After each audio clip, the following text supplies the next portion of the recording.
300 years after a catastrophic event sent mana spiraling out of control and unleashed hordes of demons, 10 heroes rose up and created colossal barriers to shield humanity.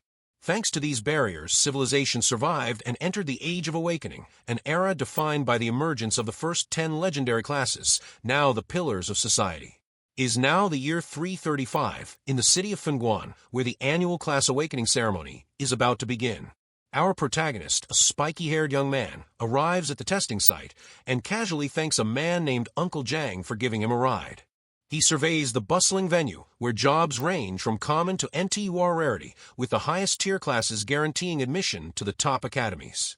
Countless young hopefuls kneel before statues of the legendary class bearers, praying for a blessing strong enough to awaken a powerful class. As an attendant urges the crowd to move along, our hero notices a girl praying intensely at one of the statues. He chuckles to himself, amused by how high she's aiming. A young man approaches and explains that rumors say a new legendary class is predicted to appear this year, hence everyone's overwhelming devotion. The protagonist smirks, realizing that with so many people desperate for power, his business is about to flourish. Suddenly, a brilliant flash lights up the sky, followed by an announcement declaring that the awakening test has officially begun. Inside the venue, results roll in rapidly. A boy named Guy receives an S-Class awakening with 55 mana points.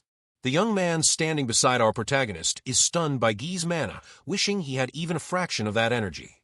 Hearing this, the protagonist turns to him and offers a tomato that supposedly boosts mana.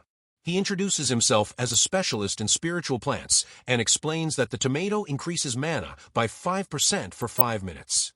He goes on to flaunt his other products: potatoes that keep you full for a whole day, cucumbers for rapid weight loss, and tubers that raise attack power by 10%.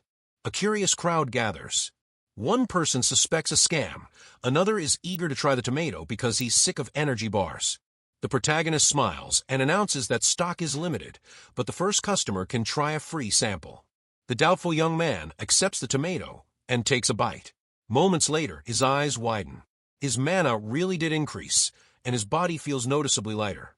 A man in a suit pushes through the crowd and recognizes the vegetables as academy-grade products. The protagonist immediately claims he's running a special public event. Delighted, the wealthy man grins and tells him to bag everything. He wants to buy it all. The crowd erupts, shouting over each other in excitement, praising the tomato, and scrambling to buy whatever they can. The protagonist then reveals that he's actually a max-level farmer, explaining why his crops grant powerful buffs and why all their effects are completely real. Later that day, our hero sits alone in front of a small shop, looking exhausted after a long shift. As he rests, someone descends the stairs toward him. It's the blonde man from earlier, carrying the items he'd purchased from the protagonist. He even hands over 10 gold coins as payment. Lin Fong accepts the money and admits he doesn't have enough funds to buy the high-grade fertilizer he needs to improve his fields. Grateful for the useful items, the blonde man asks why Lin Fong doesn't simply grow more of those miracle plants. With an irritated expression, Lin Fong explains that cultivating spiritual crops with such potent effects isn't easy at all. His friend sighs and remarks that Lin Fong had real talent but somehow ended up as a farmer. Lin Fong waves him off, telling him to go home since his aunt is probably waiting for him. Left alone again, Lin Fong reflects on how he was once praised as a genius, but only awakened an N class. He imagines his father, an esteemed archdruid, rolling in his grave. Lin Fong believes his parents' talents must have canceled each other out, but at least he doesn't need to fight like his father did, nor does he have to worry his mother by living a dangerous life. Determined to make her proud, he commits himself to caring for the family farm. As he walks peacefully down the street, a single drop of liquid falls onto his nose. Bewildered, he looks up. The sky is perfectly clear. There's no way it could be raining. Suddenly, a man plummets from the sky, screaming in terror. Lin Fong stares upward, stunned, just before the man crashes into the ground. Panic surges through him as he wonders whether the city wall has been breached and demons have invaded. The fallen man is severely injured, surrounded by shattered equipment. Gasping for breath, he reveals that Hizazang, the legendary Necromancer, has betrayed humanity and intends to hand his class over to the demons. He tries to deliver a final warning, but before he can finish, a blast of purple energy hurtles down from the sky. Lin Fong is horrified. How could someone even transfer a legendary class to the demon clan? A moment later, the traitor emerges from a swirling portal and mocks the dying man, calling him a fool for not fleeing sooner. His Zhang explains that if he hadn't been injured, he would have escaped long ago, and that by giving his class to the demons, he'll gain an immortal body. Then the Necromancer's gaze lands on Lin Feng. Realizing he's in grave danger, Lin Feng tries to slip away unnoticed. But the villain calls out coldly, demanding to know who gave him permission to leave. In an instant, he seizes Lin Feng and reveals that the deceased man was a renowned Dean, one whose blood he intends to use as a sacrifice. Lin Feng feels the overwhelming pressure of the Necromancer's mana and realizes he cannot break free. Desperate, his eyes dart around for anything he can use to defend himself. That's when he spots one of the fallen man's tools lying on the ground within reach. At that moment, one of Lin Feng's skills, Max Mastery, Agricultural Tools, activates. The ability allows him to summon tools at will, and the fallen man's pickaxe flies straight into his hand. Lin Feng narrows his eyes and tells the Necromancer that sacrifices are something he should be making himself. In the next instant, he swings the pickaxe and strikes the villain, warning him that if he doesn't back off, he'll be the one taking a trip to the underworld. The Necromancer is hurled backward, staring in shock and disbelief. How could a mere farmer injure him? Before the enemy can recover, Lin Feng spots the fallen man's second weapon, a strange, hand cannon-like device. Without hesitating, he grabs it and fires. A pillar of blue energy erupts from the barrel and shoots directly toward the Necromancer. Startled, the traitor conjures a purple energy shield to block the blast. Even with the shield, the impact forces him to his knees, leaving him weakened and clearly wounded. Lin Feng then notices the glowing markings forming a demonic matrix beneath the Necromancer's feet. Realizing his situation is deteriorating, the Necromancer decides to abandon his current body. He declares that he'll simply possess Lin Feng instead. His form dissolves into a shadowy spirit and launches toward the young man. The shadow plunges into Lin Feng's body, and he screams as dark energy wraps around him like living chains. Yet even while being invaded, Lin Feng smirks, surprisingly confident. Inside him, the Necromancer mocks him, saying that for a low-class awakening, the boy's talent isn't bad. He should feel honored to become the vessel of a legendary Necromancer. But Lin Feng fires back that he's trained since childhood. If the Necromancer wants his body, he'll have to fight for it. He declares that even if he's considered a low rank, his strength is something the Necromancer could never dream of achieving. A moment later, Lin Feng collapses onto the ground, dark tendrils coiling around him. He mutters bitterly that luck really isn't on his side today. His trembling hand reaches toward a sharp piece of metal lying among the rubble. He grips it tightly. If that's how it is, he murmurs, then we're both going out with a bang. The Necromancer's spirit panics, demanding to know what the boy intends to do with that spear-like shard. Without a second of hesitation, Lin Feng drives the weapon into his own chest. He grits out that he'd rather die than surrender his body. In his final fleeting thoughts, he apologizes to his father, saying he isn't ready for another lecture in the afterlife. He collapses motionless, the improvised spear embedded in his chest and dark energy swirling violently around him. Then, all at once, a golden light bursts from his chest, radiating outward. Something extraordinary is awakening. Inside Lin Feng's body, the Necromancer's spirit recoils in terror. He wonders if the boy's mana is exploding. Chains of golden energy appear from nowhere and lash out at him. He screams that it's impossible. As the chains tighten around the Necromancer's spirit, they wrap him in a cocoon of golden energy, sealing him completely. A massive explosion follows, and the traitor's soul is utterly annihilated by the mysterious light. Suddenly, Lin Feng's eyes snap open. A system message appears, congratulating him on obtaining the Necromancer class. He stares at his reflection, stunned he's even alive after everything that happened. Then it hits him, he's still in control of his own body. The villain failed to possess him. Crouching down, he summons a flicker of purple energy in his hand, examining the new power coursing through him. A status screen materializes before him, revealing that his class has changed to Spiritual Farm Master, a unique, mutated evolution of his previous class. He studies the window, trying to process all the new information. His stats now read: Strength, 300. Constitution, 300. Agility, 100. Mana, 110. Spirit, 100. His level has been reset to 1, but all of his max-level farmer stats have been preserved. His mana also jumped thanks to the Necromancer's infused soul power, allowing him to surpass the limits of an ordinary farmer. He notices a brand new skill, undead summoning. With a bored expression, he wonders aloud whether he can summon the Necromancer himself. Green mana from his farmer class gathers in his left hand. In his right, purple Necromancer mana forms, swirling like mist. When he brings the two spheres together, he realizes the energies are merging. His class tree has split into two branches. Shocked, he finally understands. The man who attacked him truly was a legendary class. He glances at the traitor's corpse. For a moment, he wonders if the villain's power is still reacting, if perhaps the threat isn't fully over. A faint, instinctive dread hits him. If he doesn't master this hybrid power soon, his farmer class will collapse, and his mind could be devoured. Making a face, he complains about his class colors clashing, but his expression quickly shifts. He already has an idea. Standing up, he uses his new undead summoning skill for the first time. A purple magic circle appears beneath him, and the summoning energy surges toward the two bodies lying on the ground. Moments later, the spirits of both the Dean and the Necromancer rise as his undead servants. He checks their status and realizes they've retained their skills and can continue to level up. But he doesn't have time to celebrate. The authorities are on their way. No one would believe a farmer defeated two legendary figures, and if the truth got out, the consequences could be catastrophic. Smiling to himself, he decides he needs a safe place with good land and solid resources to test his abilities properly. A day later, back on his farm, Lin Fong senses that the Necromancer's influence on his class still hasn't completely faded.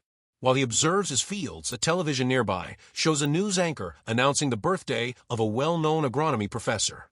Lin Fong glances back at his crops, now visibly altered and strangely transformed under the influence of his new power. The Necromancer's purple mana continues to mix with the green energy of Lin Fong's farming skills, causing his crops to undergo strange and unsettling mutations. Suddenly, one of the plants twists into a monstrous, tooth-filled creature and snaps up an unsuspecting bird flying overhead. Lin Fong freezes in horror. If anyone witnessed this, they'd think demons had infiltrated the city. Without wasting a second, he grabs a shovel and rips the mutated plant out of the soil, desperate to erase all evidence of it. The sight shocks him. His new mana was powerful enough to turn an ordinary crop into something so terrifying. Yet he realizes that if he can master this fusion of energies, he might finally create the unique plant strains his father always dreamed of but could never achieve. Just then, the TV blares breaking news. The Necromancer has rebelled and assassinated Dean Yue. A massive bounty has been issued. Lin Fong watches grimly. So everything really did happen, and now more than ever, he must hide his Necromancer powers. He decides he needs to name his undead servants to avoid raising suspicion. With a grin, he settles on calling them farmhands. After all, for a spiritual farm master, that sounds perfectly normal. Back on TV, another announcement airs. The Extraordinary Academy is expanding enrollment due to rising demon threats. Lin Fong's eyes light up. The academy is ideal, secure, fertile, and stocked with resources he needs to test his evolving abilities. Soon after, he arrives at the academy's registration plaza, prepared to begin his risky plan. At the registration desk, the instructor asks for his details. Lin Fong introduces himself. Lin Fong, 18 years old, level 1 spiritual farm master. Instructor Li narrows his eyes, suspicious of a class he's never heard of. Assuming it's a low-tier support class, he orders Lin Fong to release his aura. Lin Fong obliges, summoning a bright green farmer aura in his palm. The moment Li sees it, he bursts into laughter, dismissing it as nothing more than the useless aura of a farmer. He waves Lin Fong away and calls for the next applicant. Students in line begin snickering, mockingly telling him to get back to the fields and stop dragging down the academy's standards. Ignoring the jeers, Lin Fong calmly insists that his class is mutated and that his fundamentals are solid. He politely requests a chance to take the exam. Li scowls. He demands to know what fundamentals a level 1 nobody could possibly have and summons security to remove him. But Lin Fong quickly pulls out the academy's pamphlet and points to the rules stating anyone can take the entrance exam. He warns Li that if he's denied, he'll report him. He pretends to call the administration right on the spot, complaining loudly that an instructor is trying to block him from taking the test. Furious, Li lunges forward and snatches the phone out of his hand to stop the call. Getting in Lin Fang's face, he snarls that he refuses to believe a level 1 farmer could ever hope to pass the academy's entrance exam. The crowd murmurs that Instructor Li's reaction is completely over the top, and a rumor spreads that he failed to earn a promotion, forcing him to be demoted to admissions duty. Annoyed by the chatter, Instructor Li shouts at the top of his lungs that anyone who doesn't want to take the test should just leave and get lost. After his little outburst, he finally gathers the candidates and leads them to the testing area, where Lin Fang at last has a chance to prove himself. At the exam site, massive roots twist and shift across the ground. Instructor Li sneers at Lin Fang, telling him it's not too late to admit defeat and walk away. Ignoring him, Lin Fang politely thanks the man and steps into the maze-like root system with his 2 undead servants disguised as magical summons. Inside the labyrinth, one candidate is effortlessly flung aside by the giant vines. Lin Fang crouches down, studying the terrain carefully. This test is clearly anything but simple. Focused and calm, he already has a plan to clear the challenge in one go. He pulls out some carrot powder, a powerful attractant for demon rabbits, and declares that he's about to introduce everyone to the true terror of industrial agriculture. Without hesitation, he scatters the concentrated powder across the ground as bait. Moments later, a small pink rabbit with a horn emerges, drawn by the scent, and discovers a few carrots waiting for it. But before it can eat, Lin Fang's 2 undead servants materialize and mercilessly attack the creature. Deciding that waiting for rabbits to wander in is too slow, Lin Fang orders his servants to draw out every rabbit nearby. Smiling, he tells his farmhands to hunt down as many demon rabbits as they can find. Obeying immediately, the 2 spirits race off into the twisting roots. The Necromancer servant begins the hunt, eliminating 1 demon rabbit with a single devastating blow. Meanwhile, the Dean's spirit traps multiple rabbits at once, capturing them in shimmering bubbles of blue energy. Watching them work, Lin Fang is impressed by their speed and power. It seems he really did hit the jackpot with these 2. Suddenly, a loud bell rings. The time for the exam has ended. Instructor Li announces the test's conclusion and orders all candidates to submit the rabbit horns they collected. Several students fail on the spot for not retrieving a single horn, while others complain that rabbits were strangely scarce this time. When Lin Fang steps forward, Instructor Li scoffs and calls him trash, loudly betting that he didn't manage to collect even 1 horn. Our protagonist calmly raises his hand and reveals a magic ring, the storage item he used during the test. A moment later, a mountain of demon rabbits comes pouring out of a ring, completely burying Instructor Li in front of the entire crowd. Li and his assistant stare in shock, utterly overwhelmed by the absurd number of rabbits the young man managed to capture. With a triumphant grin, Lin Fang announces that he collected 500 horns, then politely asks if the instructor would like to count them one by one. Panicking, Instructor Li sputters that it's impossible and accuses Lin Fang of cheating. Before he can escalate the accusation, a director arrives on the scene, furious. He reprimands Li for making the process difficult for candidates, and reveals that the demon rabbits were actually his personal pets, meant to test the students' adaptability. Turning to Lin Fang, the director's expression becomes serious. He informs him that he has passed the preliminary exam. Lin Fang bows respectfully and thanks the director for his fair judgment. However, the director continues studying him with narrowed eyes. He remarks that for some reason, Lin Fang feels strangely familiar. Hearing this, Lin Fang tenses up, his eyes widening in concern. He quickly averts his gaze, wondering if the director has already figured out something he shouldn't know. The director stood before Lin Fang, questioning him about his connection to Professor Lyncher. The atmosphere grew tense as Lin Fang carefully assessed the director's intentions. Feeling reassured that nothing had been detected, Lin Fang mentally confirmed that his special abilities remained hidden. To deflect suspicion, he confidently claimed that Professor Lin, she was his father, and casually asked if the director knew him. Caught off guard, the director's demeanor softened. Referring to Lin Fang as the son of an old friend, he even offered to help him enroll in the academy if needed. Before he could say more, a sharp-voiced instructor with pink hair interrupted, warning that people were watching. Embarrassed, the director laughed it off, calling his offer a casual remark, while several onlookers observed the exchange with interest. Before leaving, he addressed Lin Fang as his nephew and promised a personal tour of the academy once his enrollment was official. As the director walked away, Lin Fang watched him warily, unsettled by the man's excessive friendliness and strange energy. Taking control of the moment, The pink-haired instructor called forward the students who had passed, while encouraging those who had failed not to lose hope. Elsewhere inside the Sunday Wheel Division's investigation room, a group of officers discussed the disappearance of Dean Yua and Hai Xiao-1. One officer theorized that Dean Yua had likely discovered Ha's secret and was eliminated during the investigation. He further speculated that the real culprit was someone who had stolen Hai Xiao's inherited talent and manipulated events from the shadows.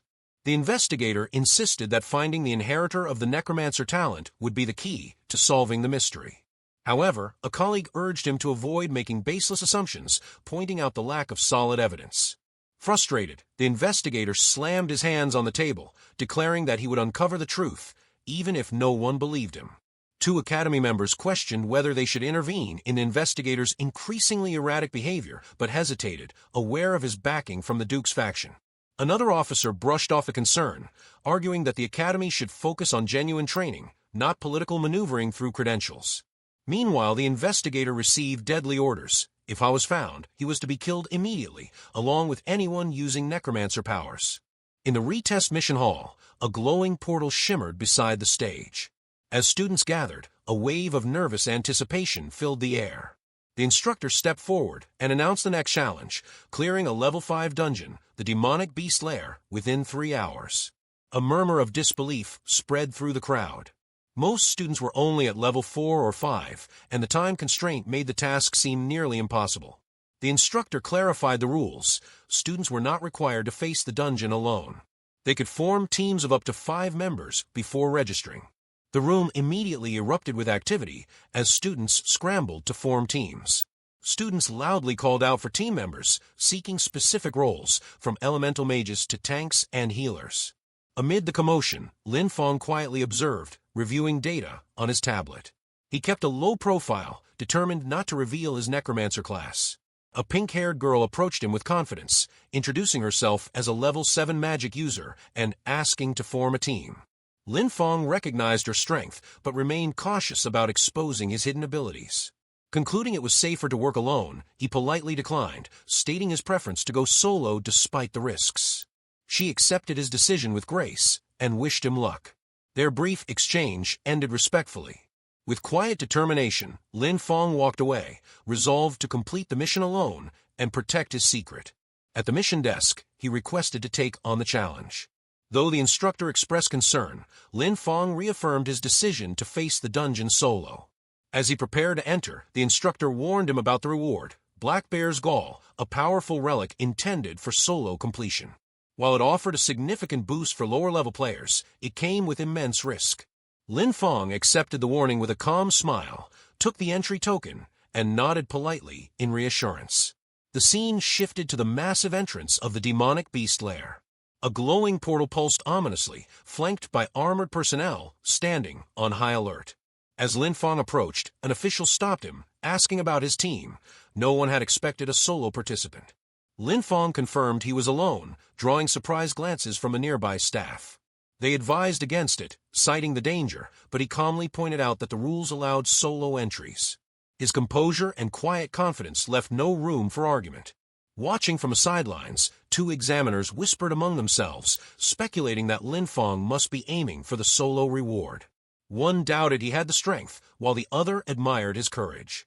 Ultimately, they wished him good luck and stepped aside.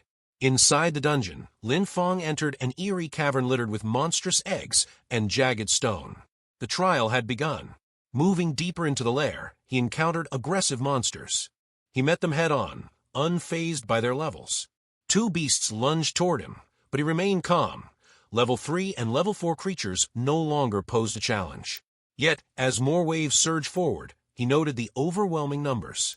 It was more than he anticipated. In the distance, dozens of red-eyed beasts stirred within their nest, a perfect opportunity to test something new. Raising his hand, Lin Feng activated his necromancer powers. Lightning-like energy erupted from the ground as he summoned an undead army. Skeletal warriors burst forth around him, their forms crackling with dark energy. With a commanding gesture, he sent them forward. Streams of spectral energy surged as his minions launched into battle. The true fight had begun. The skeletal and shadowy figures clashed fiercely with the dungeon monsters. Though mindless, Lin Feng's undead overwhelmed their enemies through sheer numbers and unrelenting aggression. He observed the battle calmly, noting that these monster-form undead retained some of their original traits and required less mana to sustain. Amused, he even wondered if they could handle mundane tasks outside of combat. As the fight escalated, Lin Feng unleashed more energy, summoning with greater force. His control expanded across the cavern, dark lightning crackling in the air. A powerful figure surged forward, an advanced undead warrior cleaving through enemies with ruthless precision.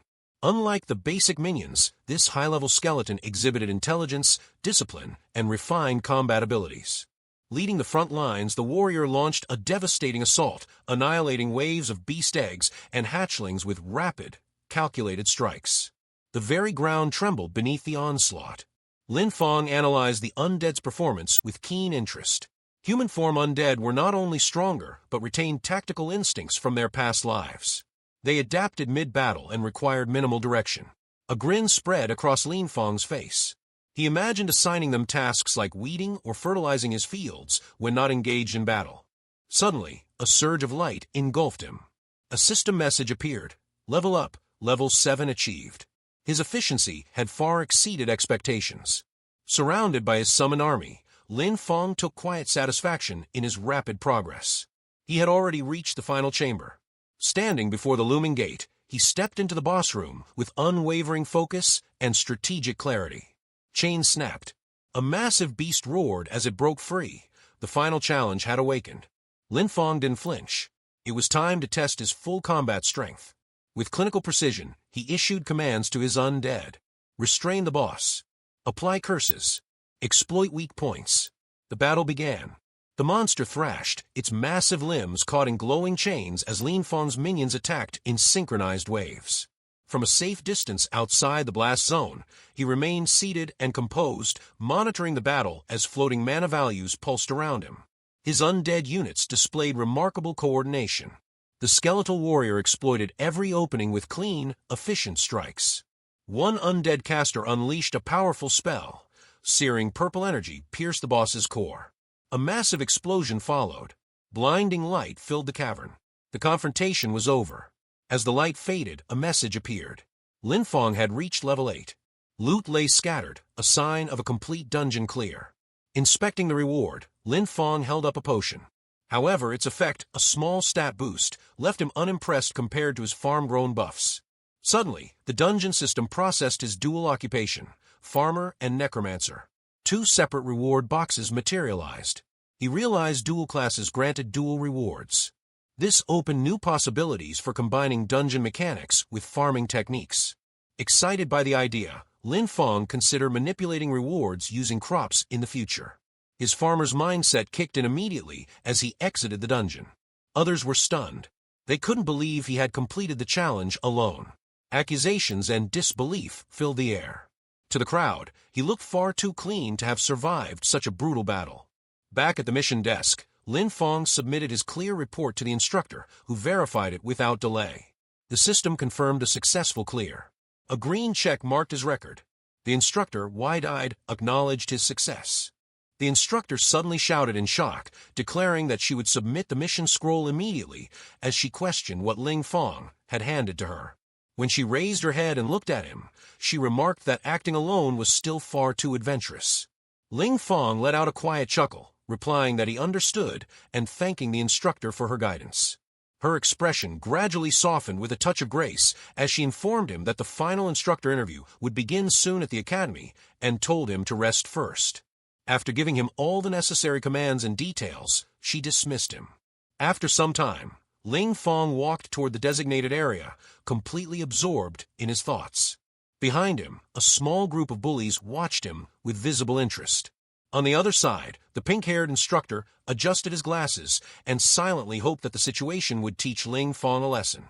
In his view, surviving in the academy was difficult for anyone who acted out of hatred.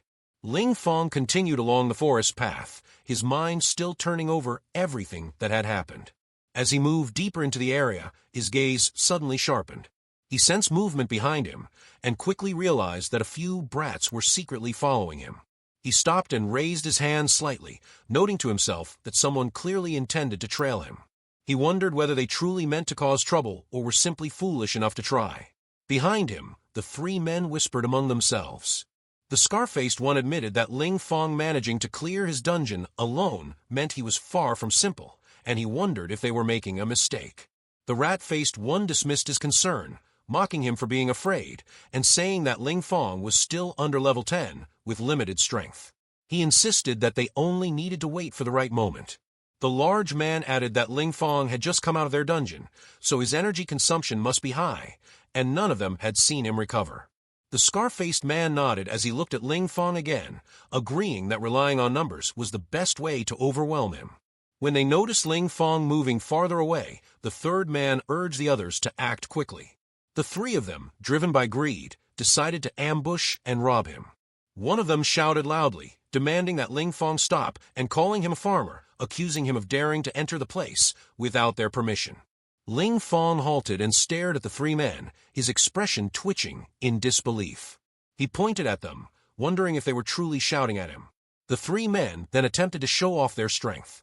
The rat-faced man lifted a dumbbell as if showing off his strength and accused Ling Fong of hoarding too many rewards for himself, asking whether he wasn't afraid of attracting trouble. Another man chimed in, insisting that Ling Fong must have relied purely on luck to clear the dungeon, and demanded that he hand over both the demon bear gel and the skill scroll. The third man cursed at him, calling him ridiculous and telling him to know his limits, threatening to show him the power of real combat techniques. He dismissed Ling Fong as nothing more than worthless trash. None of them realized who they were provoking.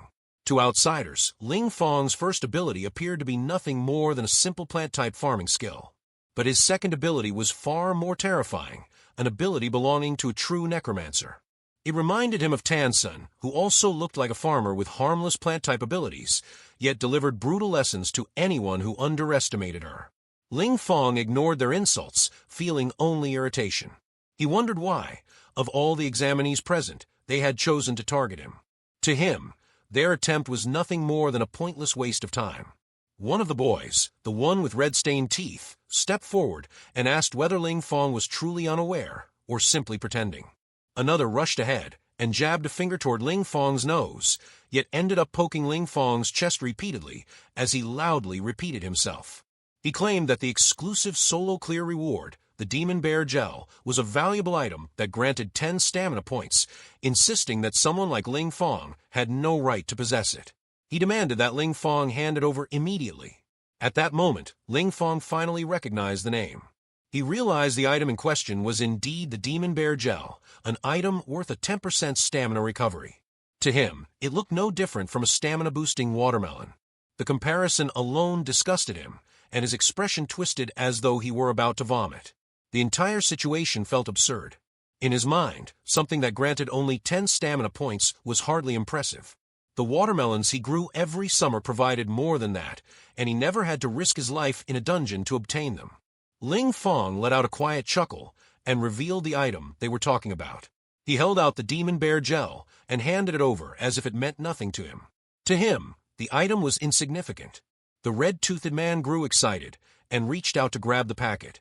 But before his fingers touched it, a sudden burst of furious fire energy erupted. The explosion forced him to jump back in shock, unable to comprehend how such destructive energy had appeared. A fiery wisp shot past him, and the bullies barely managed to dodge it. At that moment, a small, adorable maid hurried forward. She positioned herself in front of Ling Fong, spreading her arms protectively.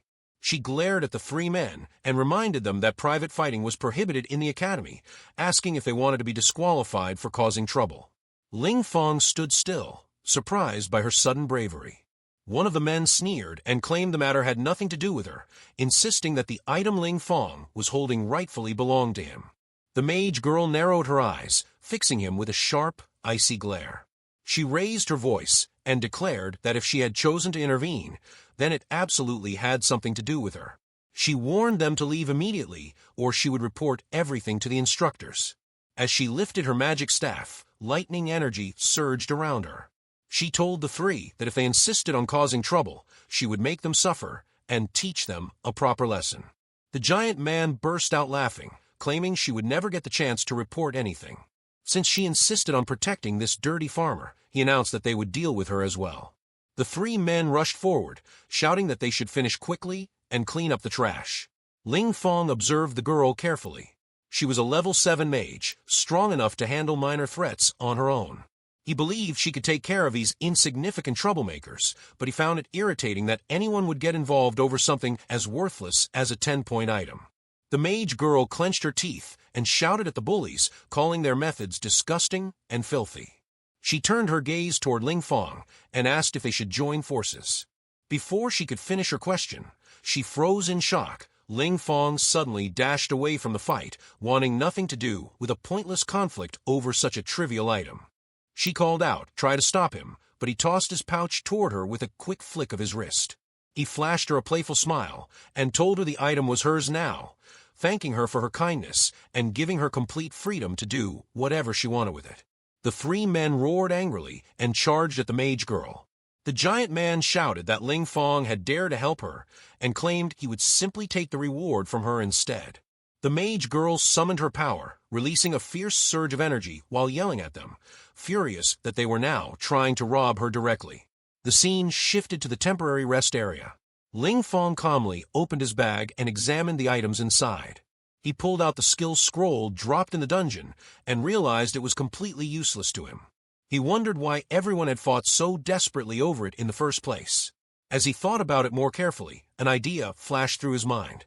He questioned whether he simply needed to activate it. With that thought, he waved his hand. A burst of thunder flickered around him as he began to open the scroll. Enchantment symbols awakened, and a notification appeared, informing him that he had unlocked a new skill. It was a beginner-level special cultivation technique that consumed mana and specific materials to cultivate, strengthen, and summon.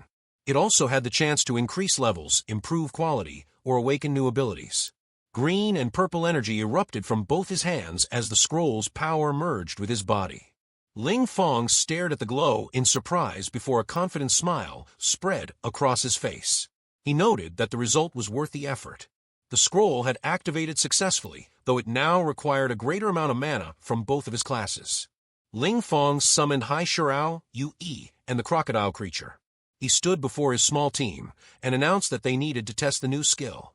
Power surged through his arm as he raised it, excitement flickering in his eyes. He signaled for the test to begin. In the next moment, Hai Xiao was enveloped in a swirl of purple energy. As soon as Ling Fong activated the skill, Hai Xiao leaped from level 6 to level 8. Yu Yi experienced the same transformation, instantly rising from level 6 to level 8. The demon bear climbed to level 9, while both the lizard and the eagle creatures also displayed noticeable increases in strength. Ling Fong observed the results and felt genuinely satisfied. His two generals looked back at him with confident smiles, as if acknowledging his pride in them. He shifted his gaze toward them and admitted that the only drawback was his lack of new fields. He couldn't bring himself to damage the farmland at home simply to experiment with new crops. With that thought, he dismissed his summons and exhaled in relief. After lying on the sofa for a while, he eventually left the room. The moment he stepped outside, he froze in surprise. The mage girl was standing in front of him, holding something in her hands. She called his name loudly and asked if he had forgotten his demon bear gel. Ling Fong smiled at her words and told her the item was already hers. He had no interest in it and couldn't understand why she was thinking so much about something so insignificant. The kitten-like mage girl stared at him in shock. She insisted that the item was valuable and couldn't comprehend how he could give it away so casually. Even though she was a level 7 mage, she wasn't arrogant, just genuinely kind. Ling Fong, however, dismissed the matter entirely.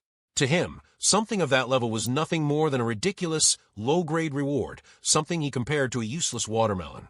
His expression turned tired and unimpressed as he questioned why anyone would treat such rotten material like a treasure. He assumed she simply didn't know any better. Hearing this, the mage girl's expression tightened with irritation. She raised her voice, asking if she had heard him correctly and whether he had truly called it a rotten thing. Ling Fong walked deeper into the wooded area, checking both sides of the path. As he moved forward, he muttered to himself that no one should be around, making it the perfect place to test his skill on plants. He released a wave of purple dark energy and wondered what effect the new ability would have on crops. At first, when he infused the energy into the plants, he saw no immediate change. He clicked his tongue in annoyance, thinking nothing had happened. But then he froze. The two plants suddenly trembled, shifted, and transformed into mutated plant monsters. They rushed forward, moving on their own, as though they truly had life. Ling Fong stared in shock, unable to believe his eyes. He muttered that these things had actually come to life, and were walking on their own feet. The absurdity of the situation twisted his expression into pure disbelief. Meanwhile, Tuka, an intelligent senior instructor known for investigating the deaths of Hai Shirao and Yu Yi in previous chapters, leapt onto a tree branch. His spirit energy detector indicated that something powerful was approaching. From his elevated vantage point, he sensed the aura of a necromancer and confirmed that his earlier suspicion had been correct. He possessed unusually sharp instincts for such things.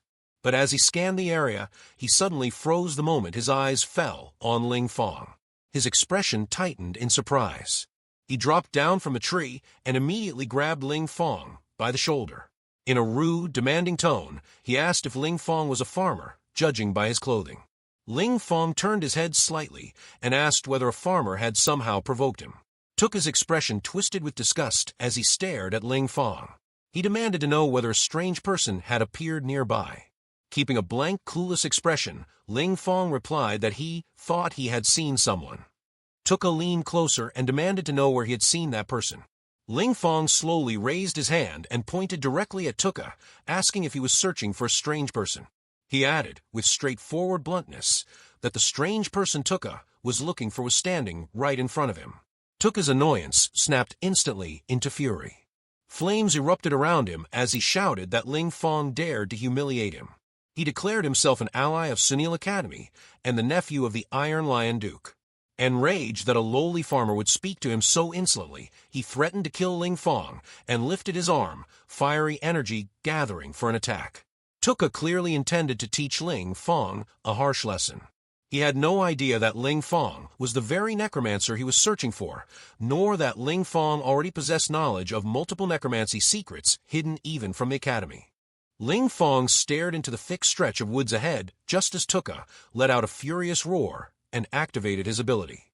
The man's shout thundered between the trees, spitting insults about him being a worthless farmer and promising to make him regret everything. Ling Fong didn't even twitch. He simply lifted his arm to block the flood of energy rushing at him, his expression cold and unchanged. "The farmer you look down on can beat you with one hand," he replied evenly. Tuka answered with pure rage, lunging forward while unleashing another wave of power.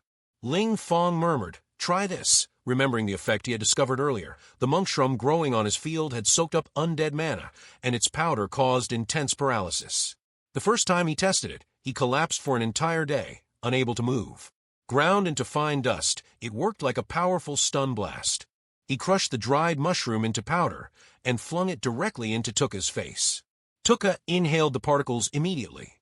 Violent coughing racked his body as dizziness overtook him, his limbs losing strength as though an entire mountain had fallen onto his shoulders. His voice grew sluggish and uneven. What did you do to me, you damn farmer? Why can't I move? Where did my strength go?" Ling Fong covered his nose to avoid the powder's scent and stepped in. "You're just unfortunate," he said. "It's monk shroom powder. It grows in the fields. And this," he flashed a ridiculing grin, "is the skill of a farmer." A surge of green plant energy gathered in his palm before he struck Tuka squarely in the neck. When the forest finally quieted, Tuka was already subdued, left dangling against a tree, stripped and trembling, looking more like a disgraced clown than an elite cadet. Shame and panic shook him pathetically. Ling Fong shot him a frosty, mocking stare. "You can't even beat a farmer, yet you dare call yourself an allied? How foolish can you be? Stay here and cool off. When someone finds you, treat it as your first real lesson." With that, Ling Fong turned to leave until an announcement echoed through the forest. "All cadets, gather in the auditorium for the instructor interview." He stopped, nodded to himself, and muttered, "The interview's starting. I need to head over." He walked toward the Extraordinary Academy's main auditorium, where chaos was already underway. Cadets filled every corner, shoving and pushing to reach the interview area. Ling Fong moved through the clamor with calm confidence, as if the noise around him were made of thin, fragile paper.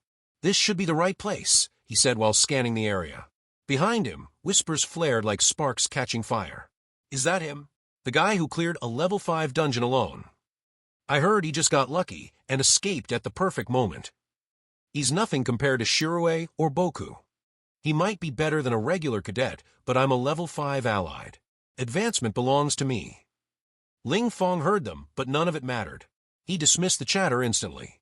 It was nothing but useless noise. A familiar voice suddenly sounded behind him. A cheerful, slightly scatterbrained girl skipped over with a playful grin. "Here, I'm giving this back to you," she said, holding an item out toward him. Ling Fong lifted his hand in a relaxed, almost indifferent gesture, making it clear to everyone watching that he couldn't care less. "You can keep it," he said. "It's useless to me. It won't help me at all." The girl tilted her head, glancing at Ling Fong before looking down at the object again. Her brows furrowed in confusion. "I don't get it.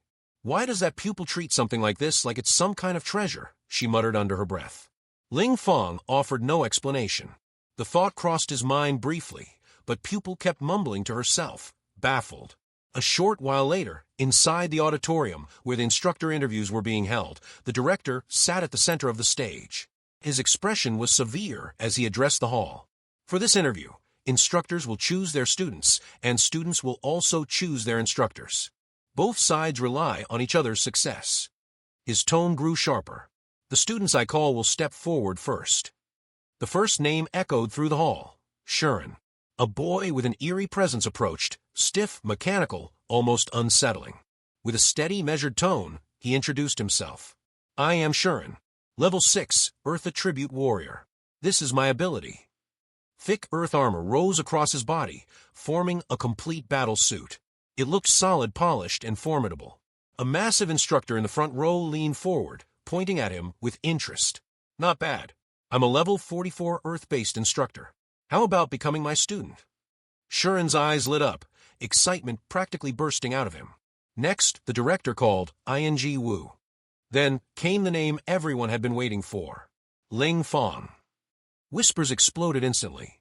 Ling Fong stepped forward with calm confidence and revealed his occupation. Level 8, farmer, plant spirit farming lord.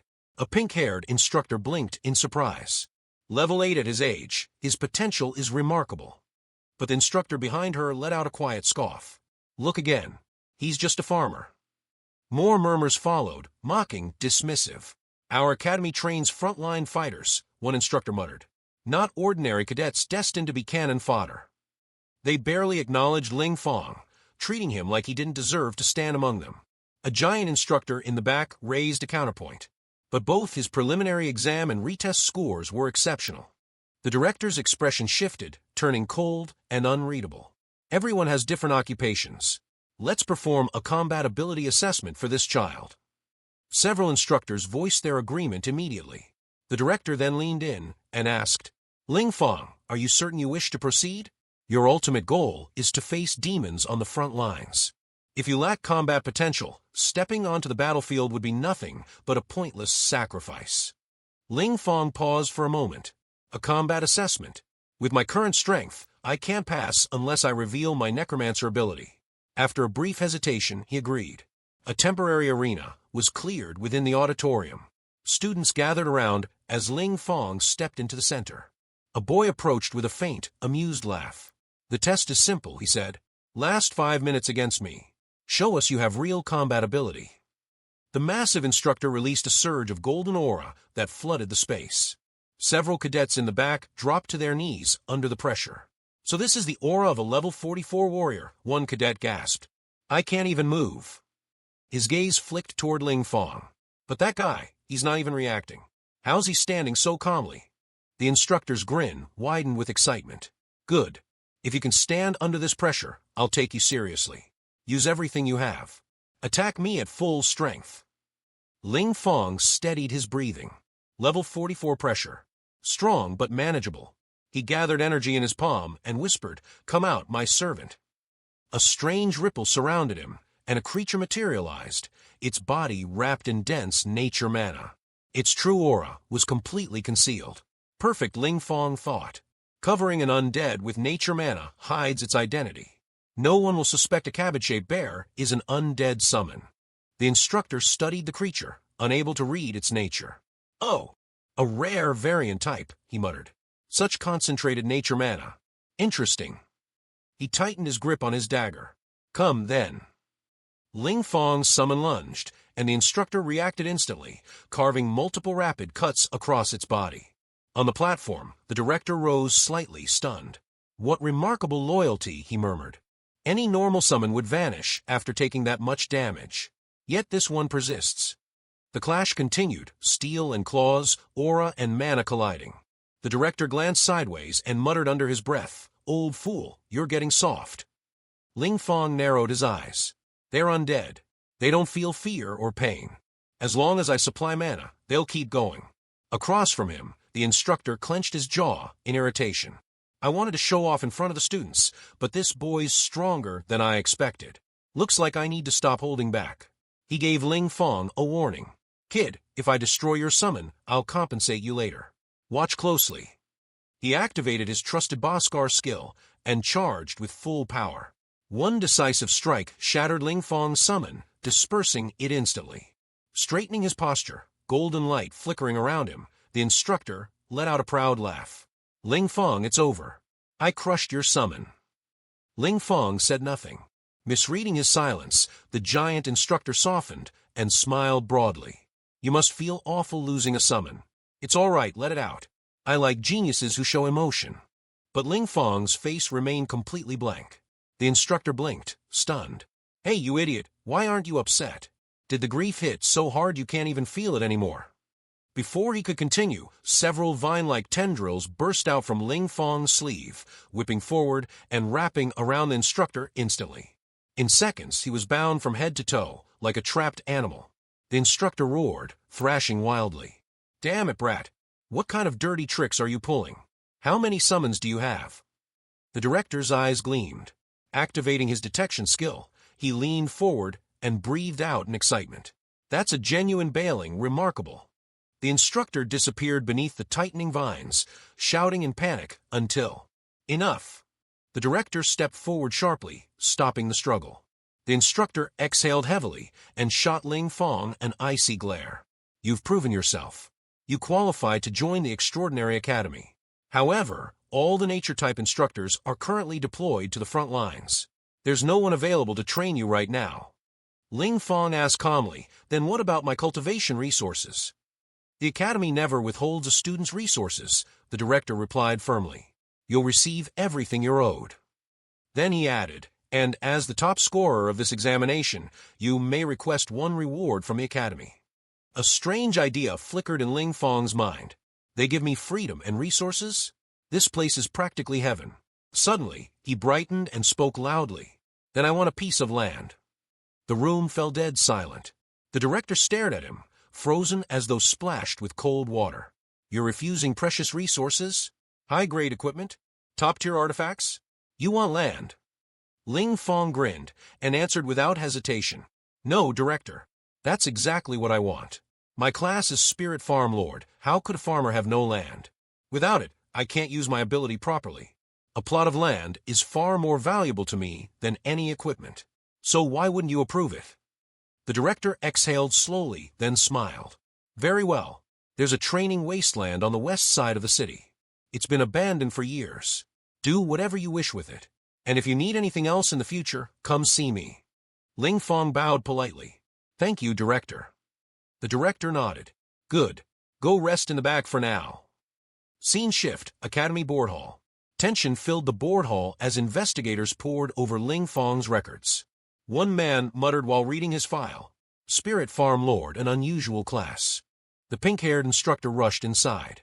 Principal, I have an urgent report. The principal looked up, confused. What happened? She handed him a sealed scroll. One of our investigators reviewed the death of Hai Shao. It has been confirmed he was brutally killed by a necromancer. His body was found near the auditorium. The principal's expression darkened instantly. You mean a necromancer has infiltrated the academy? She nodded grimly. Yes, and we strongly believe the killer is still somewhere nearby. A suffocating silence settled over the hall.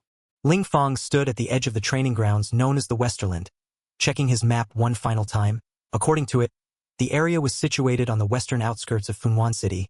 He tapped the marked spot and muttered, Training Westerland. This should be it. Suddenly, a system notification flashed before his eyes. 100 mu of training land located west of Fongwen City. Ownership: Extraordinary Academy, temporary rental in effect, duration: 1 year. Ling Fong scoffed. Just 1 year? Typical of this academy to be stingy. Still, he reasoned, most people head to the battlefield after a year anyway. It made sense. A grin spread across his face as he released a wave of energy. A full 100 mu of land mine. For at least a year, his grin twisted into something more wicked. This is the pace of a true farming master.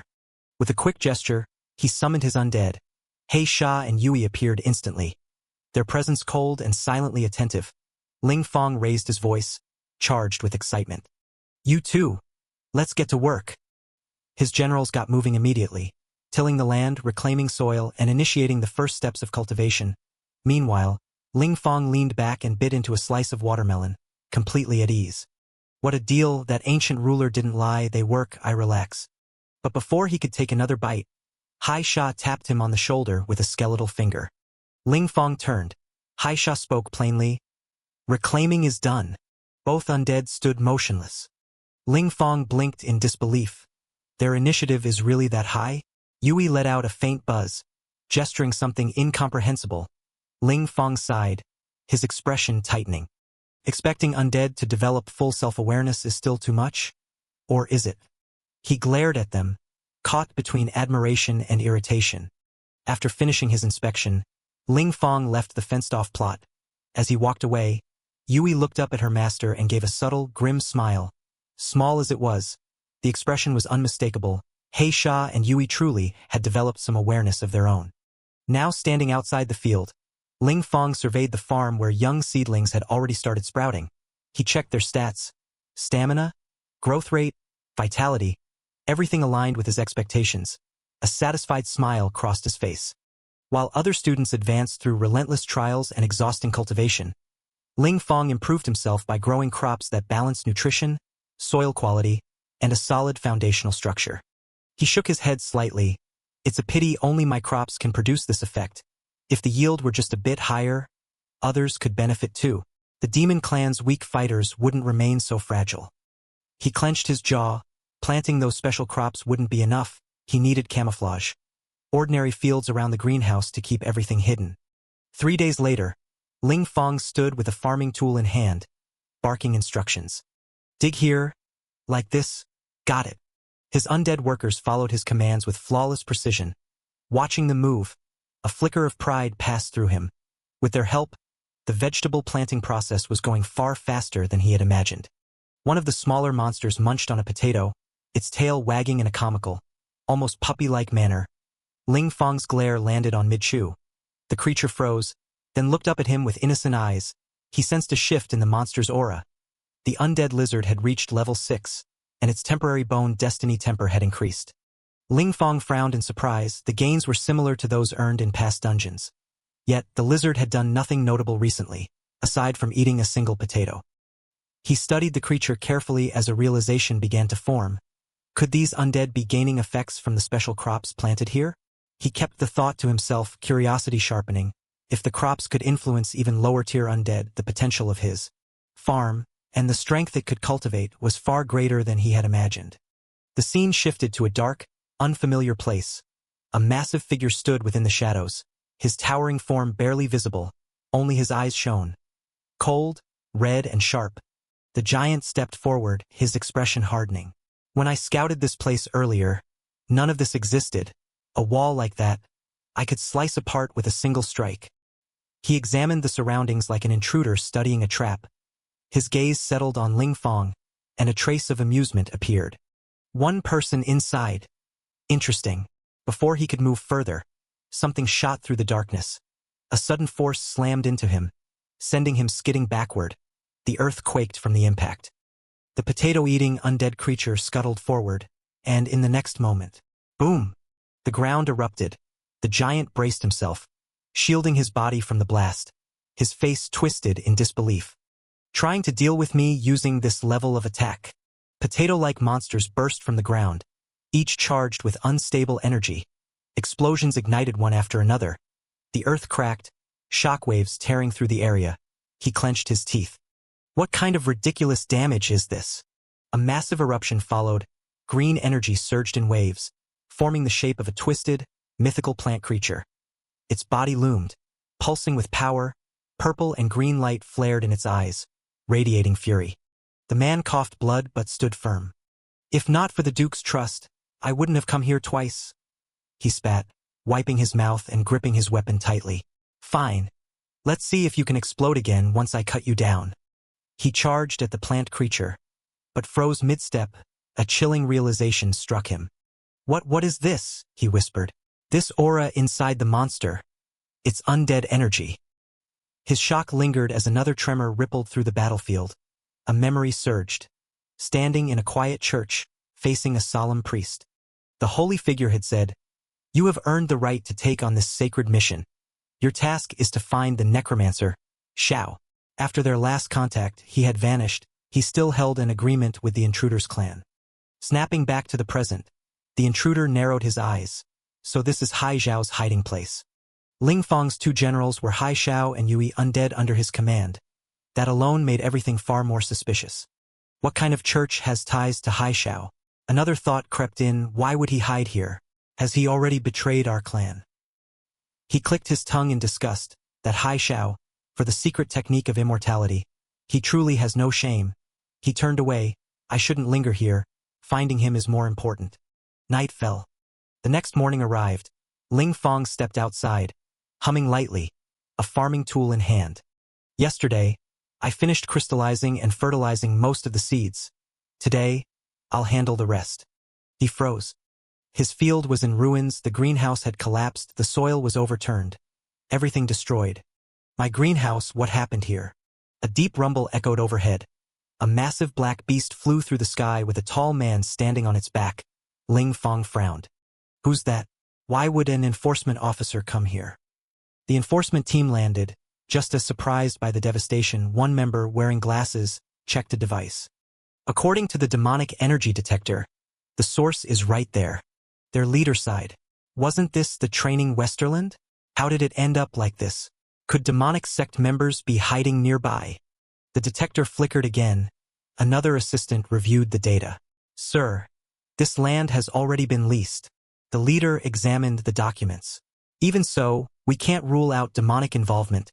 Stay alert. A shimmering protective barrier formed in front of Ling Fong. The leading officer raised a hand. Fellow villager, we're from the enforcement team. Ling Fong eyed them cautiously. Why is the enforcement team here? The officer lifted his scanning device. Our instruments detected demonic energy. Please open the barrier so we can investigate. We're not entirely clear on the situation ourselves, the leader added. Ling Fong frowned. Demonic energy? That's impossible. I only rented this land a few days ago. Before he could continue, another voice cut in. An enraged enforcer stepped forward, fists clenched and aura flaring. It takes this long just to ask a farmer to open a barrier? Tuka was just killed by the demon clan. And now demonic energy shows up here. Suspicious. Don't you think? Tuka, the same student who had once bullied the academy's prodigy, he hadn't been killed by the prodigy.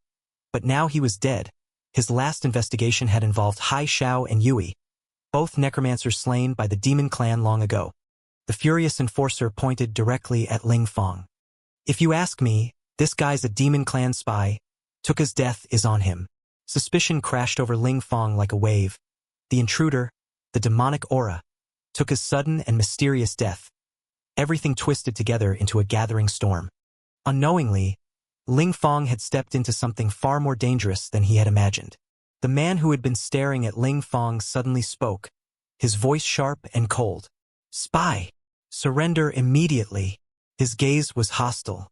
In his eyes, Ling Fong looked like nothing more than an impulsive troublemaker. The man beside him frowned slightly, recalling the scene before them. After all, Duca had just died, and demonic energy had appeared here once again.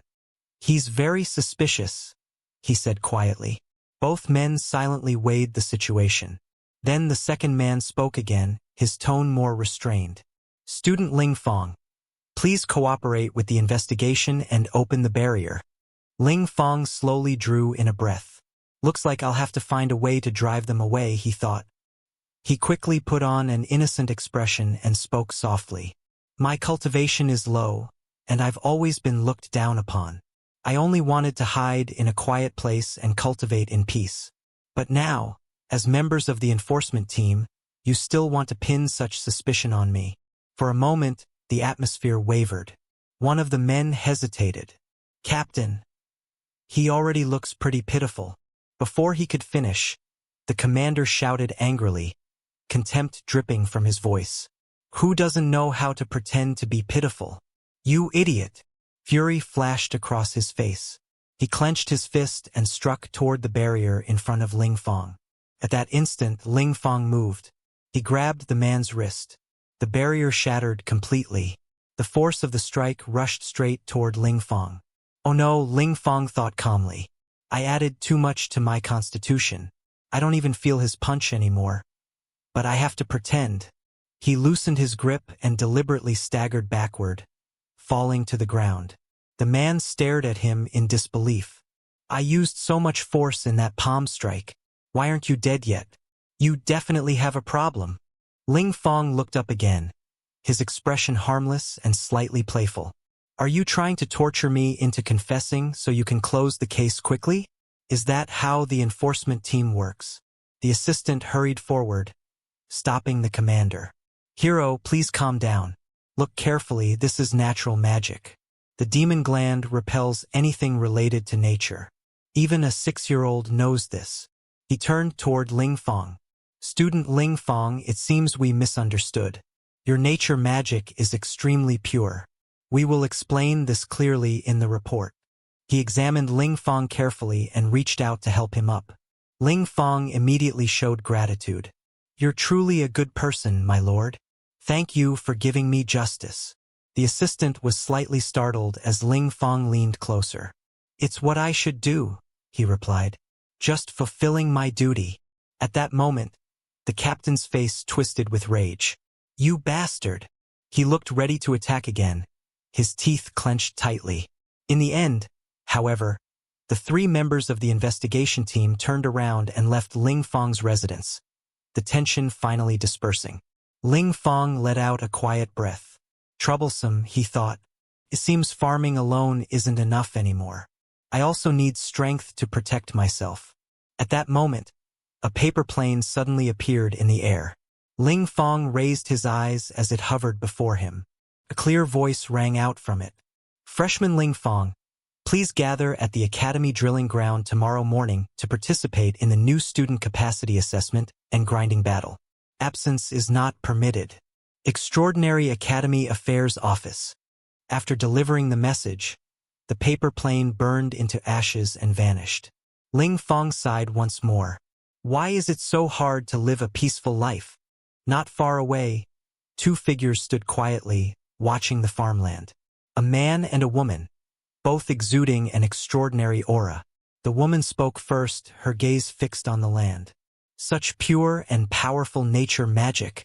Principal, is this child really just a farmer? The man beside her, the academy's principal, narrowed his eyes slightly. I'm not sure. His system records his profession as spirit farmer master. What puzzles me is why a level 50 nature-type archmage like you, Vera, would take an interest in him. Vera smiled faintly. He feels like a mature class, and he's clearly hiding secrets. Still, this nature magic alone is enough to clear him of any suspicion of colluding with the demon clan. They cannot imitate life-aligned magic, nor can they endure it. The principal looked at the lingering green energy in the air and nodded. Yes, some people should calm down now. Let's go. The real show is yet to come. As his words fell, both figures disappeared without a trace. The scene shifted to the Extraordinary Academy's freshman drilling ground. New cadets gathered together, whispers spreading through the crowd. What's going on? One student muttered. Didn't we already finish the interviews and choose instructors? Why is there another test? Yeah, another replied. I thought classes would start right away. Before the murmurs could grow louder, an instructor stepped forward. Her pink hair fluttered slightly as she spoke sharply. Silence. She swept her gaze across the students. I know you have many questions. You're wondering why a full student assessment is being conducted after the instructor interviews. Her expression turned solemn. Urgent military intelligence arrived from the front line yesterday. The Demon Clan's offensive has intensified, and the fourth test zone outside the third barrier is in imminent danger. Gasps spread among the students. The Academy has received orders to immediately dispatch vital forces to support the front line. The front line? A student exclaimed. We just enrolled. Weren't we supposed to study and cultivate first? The instructor let out a slow sigh. If the nest is overturned, how can the eggs remain intact? If the fourth test zone collapses, the Demon Clan spearhead will point directly at Funwan City. Her voice hardened. At that point, do you think you'll still be able to cultivate peacefully inside the academy? She paused, then spoke firmly. This is not a request. It is a conscription. In humanity's time of peril, no one can stay out of it. At that moment, the students fell completely silent. Nearby, a magic girl stood stiffly, her expression visibly tense. Her brother glanced at her and spoke in a low voice. It seems we really have to go. She forced a smile. It's fine. Don't worry. Her gaze shifted toward Ling Fong. He's too outstanding, she thought. I wonder if he'll be selected for conscription. But what about me? The pink-haired instructor spoke again, her tone firm. All freshmen, follow instructions and enter the drilling ground. Prepare for the practical combat assessment. As Ling Fong walked forward with the group, his expression remained calm. As a farmer-type class, I shouldn't be chosen for the front line, he thought. Otherwise, my farming plans will be completely ruined. Sometime later, inside the drilling ground, a girl stood before Ling Fong, flames faintly flickering around her. You're that spirit farmer, right? She said confidently. I heard you're good at hiding. She flexed her arm and sneered. You'll be reduced to ashes under my flames. Fire surged toward Ling Fong. He stepped aside effortlessly, dodging the attack. Too slow, Ling Fong said calmly. Your magic control is insufficient. That fire couldn't even roast the sweet potatoes in my field. His tone was light but mocking. The girl's face flushed with anger. She clenched her teeth.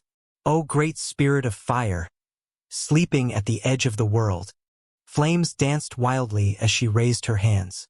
Now I command you. Before the spell could fully form, Ling Fong moved. He stepped in and struck forward with a clean punch. The wind-up is too long, he said plainly. The blow landed squarely in her abdomen. The girl collapsed to the ground. The air knocked from her lungs. A moment later, an announcement echoed through the drilling ground. Winner, Ling Fong. Ling Fong stood steadily, his breathing slightly heavy. Defeating this many opponents should be enough, he thought. I can afford to lose the next match. Just then, a beautiful woman approached and handed him a bottle of water. Thank you, Ling Fong said as he accepted it. She smiled faintly. With your talent and potential, you're fully qualified to aim for a higher platform, Ling Fong. He looked at her in surprise. A higher platform? She nodded. Accumulate enough credits and pass the assessment.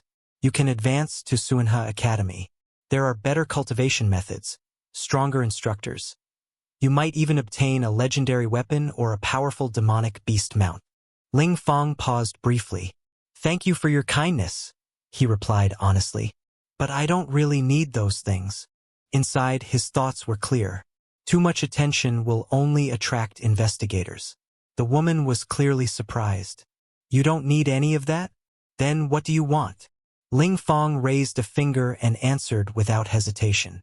I just want a larger and better piece of land so I can farm in peace. She froze, shock flashing across her face. You misunderstand me, she said after a moment.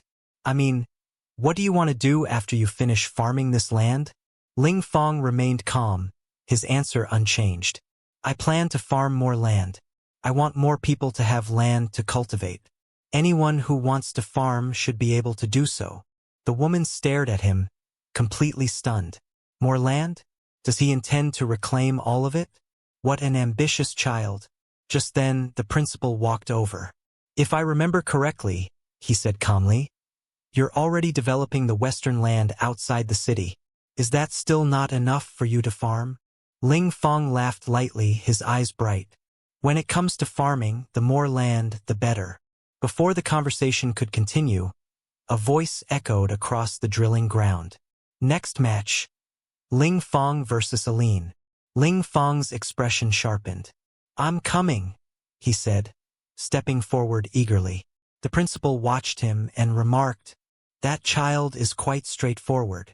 The woman nodded faintly. Since he wants it, let him have it. The principal glanced at her. Are you thinking of taking him in? He's an interesting child, she replied.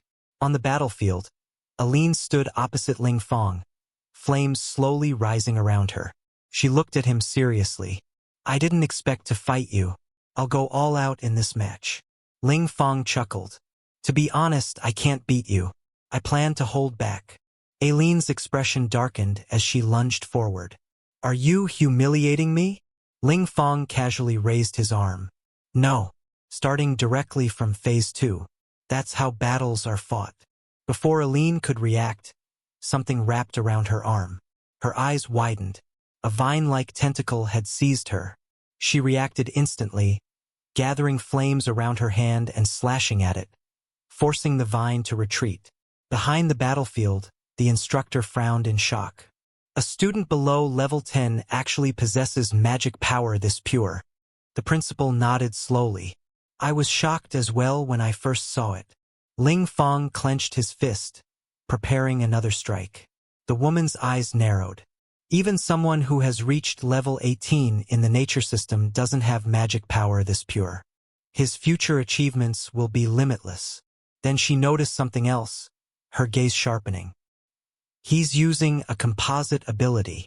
On the field, a translucent barrier formed in front of Aline just as she released a furious surge of fire.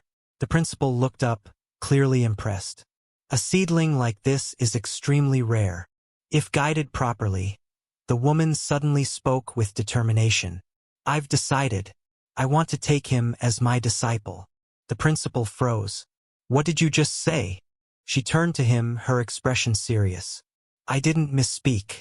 I want to take Ling Fong as my disciple. The principal sighed deeply. That's not right.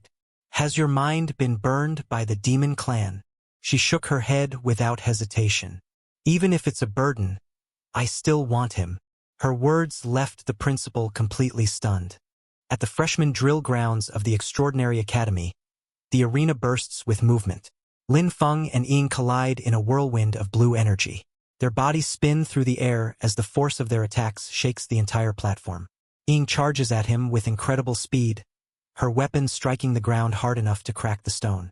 Lin Feng narrowly dodges, the air exploding around them. Amid the fight, Lin Feng stays calm. He thinks he has already demonstrated enough of his strength and decides to feign weakness, planning to admit defeat. Suddenly, a voice echoes across the arena, warning Lin Feng that if he continues to slack off, the academy will reclaim the land west of the city and repurpose it. Hearing this, Lin Feng slowly turns his head to look back. The speaker is none other than the principal. Lin Feng's expression shifts as a spark of blue light flashes in his eye. He immediately refuses. In his mind, he shouts that they cannot take back his land. Absolutely not. That land means everything to him. Ying's eyes widen as she watches Lin Feng. She senses his aura completely change. Until now, he had been calmly defending, letting her attacks come to him. But now, she can tell he is finally starting to fight seriously.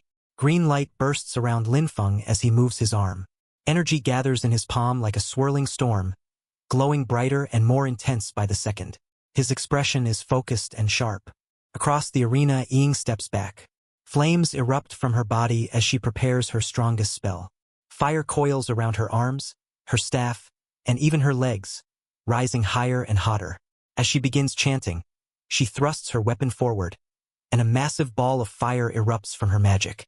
The fireball shoots across the battlefield with explosive speed, lighting up the entire arena and tearing into the ground as it races toward Lin Feng. Before the fireball strikes, Lin Feng charges straight toward it without slowing down. His green energy splits the explosion apart, carving a clear path through the flames. shaking the arena and sending debris flying in all directions. Dust and fire surge upward in a massive blast.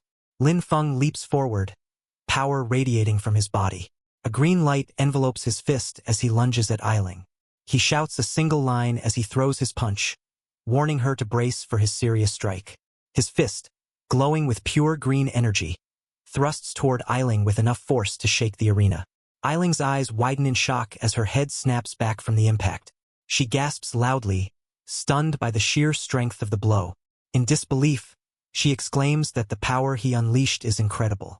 But just before the punch lands, Lin Feng halts. He lands gracefully and smiles at her, his expression calm and relaxed, as if the fight had never truly challenged him. Softly, he tells her she let him win. In the audience, the students gape at him with open mouths. One shouts that Lin Feng, the farmer, must have been hiding his true strength all along. Another compares himself to Lin Feng and admits that he's the one who looks like a farmer now. A woman with bright green eyes watches excitedly. She points out that Lin Feng's control over nature's power is extremely rare, saying he commands it as effortlessly as moving a finger and that his mastery approaches the very origin of nature's force. Then Lin Feng extends his hand toward Ailing as the announcement rings out clearly. The winner is Lin Feng. After the match, Ailing stands with Lin Feng's help, her cheeks flushed. She gently holds his hand and looks up at him with admiration, telling him he is strong and that she fully accepts her defeat. Lin Feng looks down at her calmly and says she is the truly strong one, and that he only possesses a great deal of physical strength. Nothing more. After saying that, Lin Feng let out a relieved sigh, sweat nervously beading on his brow. In his mind, he muttered how close he had come to losing his land. That things had been dangerously tight. Suddenly, the principal appeared behind him, speaking in a cheerful tone. The principal patted Lin Feng proudly on the back and said he had done well, adding this was exactly how he should be acting. Lin Feng bowed his head slightly and thanked the principal for showing mercy during the evaluation. The principal waved his hand dismissively and told him to keep working hard, expressing that he looked forward to seeing Lin Feng grow stronger. As the principal walked away, a mischievous smile spread across Lin Feng's face. In his mind, he grumbled that the old man had dared to threaten him with his land. Quietly, he told the principal to just wait. As Lin Feng left the training grounds, he muttered under his breath, his expression annoyed. Behind him, the green-eyed woman walked toward a tree. As she moved, the warm evening light bathed the courtyard, and a gentle breeze rustled the leaves of a nearby tree. Lin Feng rubbed the back of his neck, deep in thought. The woman stepped behind the tree, and suddenly, a burst of white fog exploded outward. The next moment, she emerged with a new appearance. She approached Lin Feng, now transformed into a girl with long green hair. She wore a green dress, and her bright green eyes sparkled with excitement. Stopping in front of Lin Feng, she called out to him with a cheerful smile. She asked student Lin Feng to please guide her in her cultivation. Lin Feng froze for a moment. His hand rested on his chin, and his eyes widened in confusion. He stared at her as if he had misheard. He asked if she was all right and wondered aloud why a combat class student would seek guidance from a farmer like him. The girl quickly introduced herself, saying her name was Vera and that they had never met before. She explained that she had just watched his entire match and spoke with passion. She said his use of natural mana was incredible. Simple, perfect, and brimming with life and strength. She admitted she had never seen anyone wield the power of nature the way he did. Her bright eyes softened as she shared something more personal. Vera revealed that she had been stuck at her current cultivation level for a long time and believed that observing Lin Feng's path might inspire her. Hearing this, Lin Feng scratched the back of his head awkwardly, his eyes wide and confused as he looked at the green-haired girl. He asked if she was also a nature-type student, explaining that the nature-type instructors were still away on the battlefield and suggesting she wait a little longer. He added honestly that he only knew how to farm. Vera clasped her hands together and spoke earnestly. She said that the truly skilled were the real teachers and that she didn't expect him to formally accept her as a disciple. She only hoped to occasionally visit his fields to observe and learn. She bowed deeply toward him, almost pleading, saying that even if she could only help with small, random tasks, just being near his natural aura would be enough for her. She begged him to allow it. Lin Feng flinched and panicked inwardly, but in his mind, he kept repeating that he couldn't let anyone know what he was growing in his fields. It was too dangerous and his secret would be too easily exposed. He turned his head slightly and spoke with calm politeness, apologizing and saying that as a farmer, he had nothing to teach her. He insisted he only had a lot of physical strength and wasn't good at fighting. But before he could say more, the principal suddenly appeared beside him, placing an arm around his shoulder. The principal leaned in and whispered that since Vera was begging like this, Lin Feng should just agree. For his sake, Lin Feng stared at the principal in shock. The principal leaned close to Lin Feng's ear and whispered a long string of censored words, clearly explaining something privately. Lin Feng responded slowly, saying that whatever the principal had just said didn't sound very good. His expression immediately showed hesitation and concern. After hearing the principal's whispered advice, Lin Feng's face softened. He let out a small sigh and then agreed, saying that if things were like this, then it was settled. Upon hearing this, Vera's face lit up instantly. Her eyes sparkled with joy as she thanked him excitedly, promising she would never disturb him, and spoke his name with genuine gratitude. Unable to contain her excitement, she suddenly rushed over and hugged his arm tightly. In a stuttering voice, she asked if she could visit tomorrow or even right now. Lin Feng looked away, embarrassed, but answered calmly that it depended on her, explaining that his land was on the west side of the city. Soon after, they arrived at the West City training wasteland just outside his greenhouse. Vera, now dressed in work clothes, moved around energetically and asked if there was anything she could help with. Lin Feng watched her quietly, thinking that at least her attitude was very serious, but he reminded himself that he could never let her see the crops growing inside his greenhouse. Trying to keep her occupied, he pointed outward and told her to look around outside for now and get familiar with the place. He explained that he was currently giving special attention to the newly bred seedlings. Vera turned her gaze toward the greenhouse, her eyes widening slightly as if sensing something unusual. A thought came to her mind. These crops seemed extraordinary. She observed the fields in front of her and realized something shocking. These crops had been nourished entirely by pure natural mana. They were high-grade plants capable of granting temporary attribute boosts. As she stood there in awe, Lin Feng walked further into the greenhouse, his back turned to her, completely unaware of the amazement spreading across her face. Vera leaned forward slightly, a soft smile forming as she looked at Lin Feng's plants and said he was making her more and more curious. Then, an hour later, Lin Feng returned, but Vera was still outside the greenhouse, crouched on the ground, carefully examining the soil and plants. Suddenly, her eyes widened. She lifted a small piece of soil to her face, staring at it in shock, her expression tightening with disbelief as she whispered that it was unbelievable. Lin Feng approached her from behind, looking down calmly and asking if there was a problem. Vera stood up halfway, still stunned, and asked if the crops here were really grown using just this very ordinary soil. Lin Feng nodded and confirmed it, saying yes, it was simply normal soil. Vera looked even more confused. She asked again, making sure there was no mana crystal powder or elemental lom involved. Lin Feng scratched the back of his head and gave her an easy smile.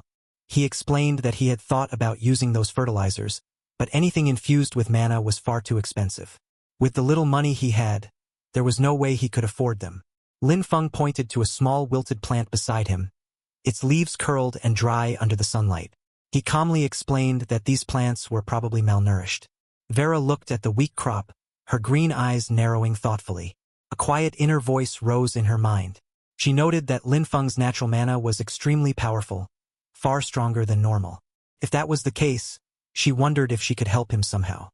A moment later, she straightened her posture and spoke with a polite smile, telling Lin Feng that the school actually had a special rule. Students could exchange materials dropped in dungeons for certain items at the academy warehouse.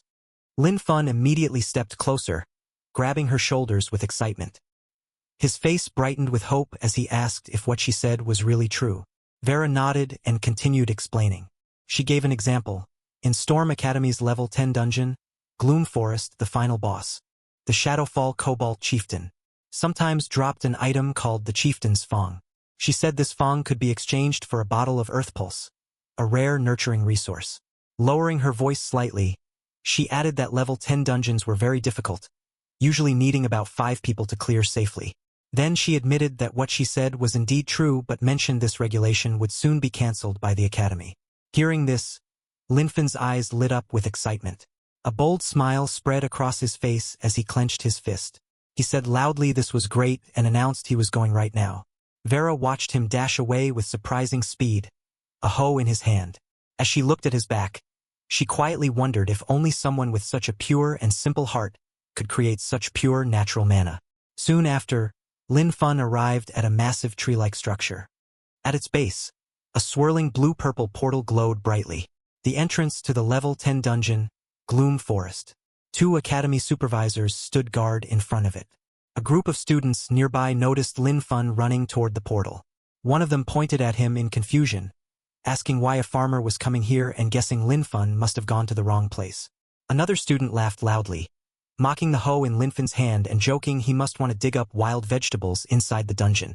Someone recognized him and said it was Lin Fun, the freshman, remembering he was only level 8. Shock spread among them as they wondered if Lin Fun was crazy for coming to a level 10 dungeon alone. Ignoring the comments, Lin Fun approached the supervisors respectfully. He handed them a form and said he wanted to apply for solo entry into Gloom Forest. One supervisor took the paper and read it, his expression tightening with concern. He explained that Lin Fun's level was too low and that entering the dungeon alone carried extremely high risk.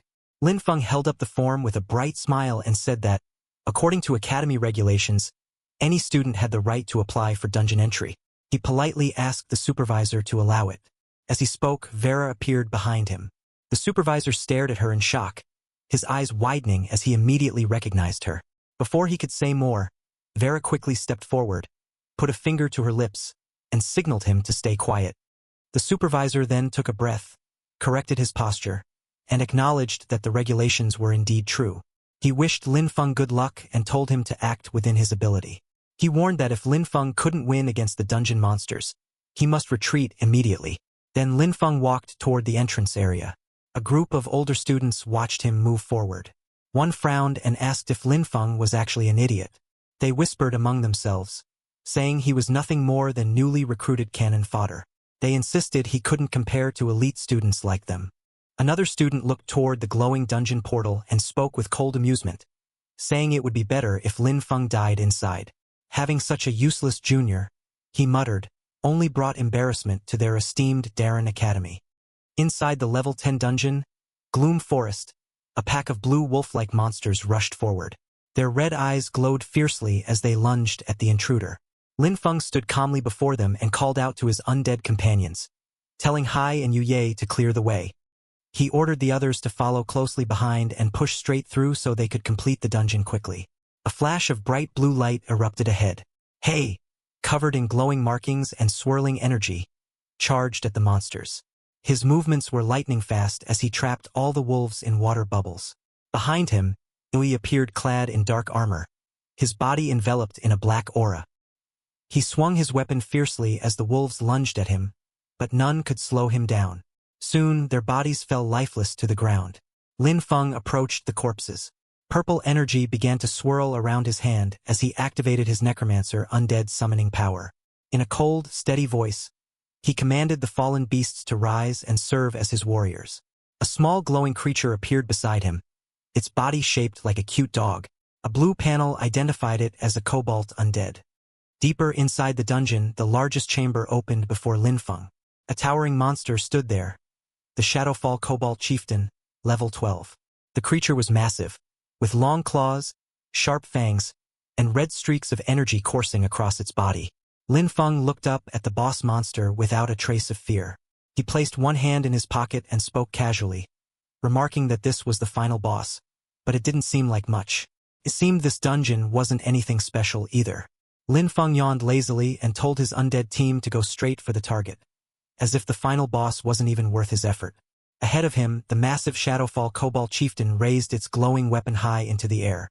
The boss monster let out a furious roar and swung the blade downward with full force. But before the attack could land, Hai, engulfed in black and purple flames, charged in. His body glowed with dark patterns as he struck the monster head-on. Purple lightning-like energy burst from his attack. Hai slammed into the Cobalt Chieftain with overwhelming strength, creating a huge purple explosion upon impact. The force erupted through the dungeon chamber, sending shockwaves in all directions. The ground cracked, stones scattered, and the air trembled as the explosion hurled the chieftain backward. A brilliant blue shockwave followed, sweeping across the entire battlefield and kicking up debris. A system panel appeared above the scene, announcing that the Shadowfall Cobalt Chieftain had been defeated. Lin Feng gained experience, leveling up to 9. The panel also indicated that he had obtained an item, the Chieftain's Fong. Below the notification, the Chieftain's body lay motionless on the ground, surrounded by glowing loot drops. Then another system window popped up, stating that a summonable undead unit had been detected, but the level requirement was too high. It also noted that Lin Feng could not convert the Shadowfall Cobalt Chieftain into an undead summon. Another blue system panel appeared, displaying the progress of the Death F2A glitch, showing the progress bar had reached 10%. Lin Feng regarded the notification with a calm expression and quietly concluded that he still couldn't summon monsters stronger than his own level. He remarked that it was a pity the boss couldn't be revived as an undead, but acknowledged that his goal for this dungeon had already been achieved. The Chieftain's Fong began to glow with a strange blue and black energy, as if responding to his system. Lin Feng said that since he had obtained the Fong, he would return to exchange it for fertilizer. With that, he turned and walked toward the swirling blue portal behind him. His figure stepped into the spinning light.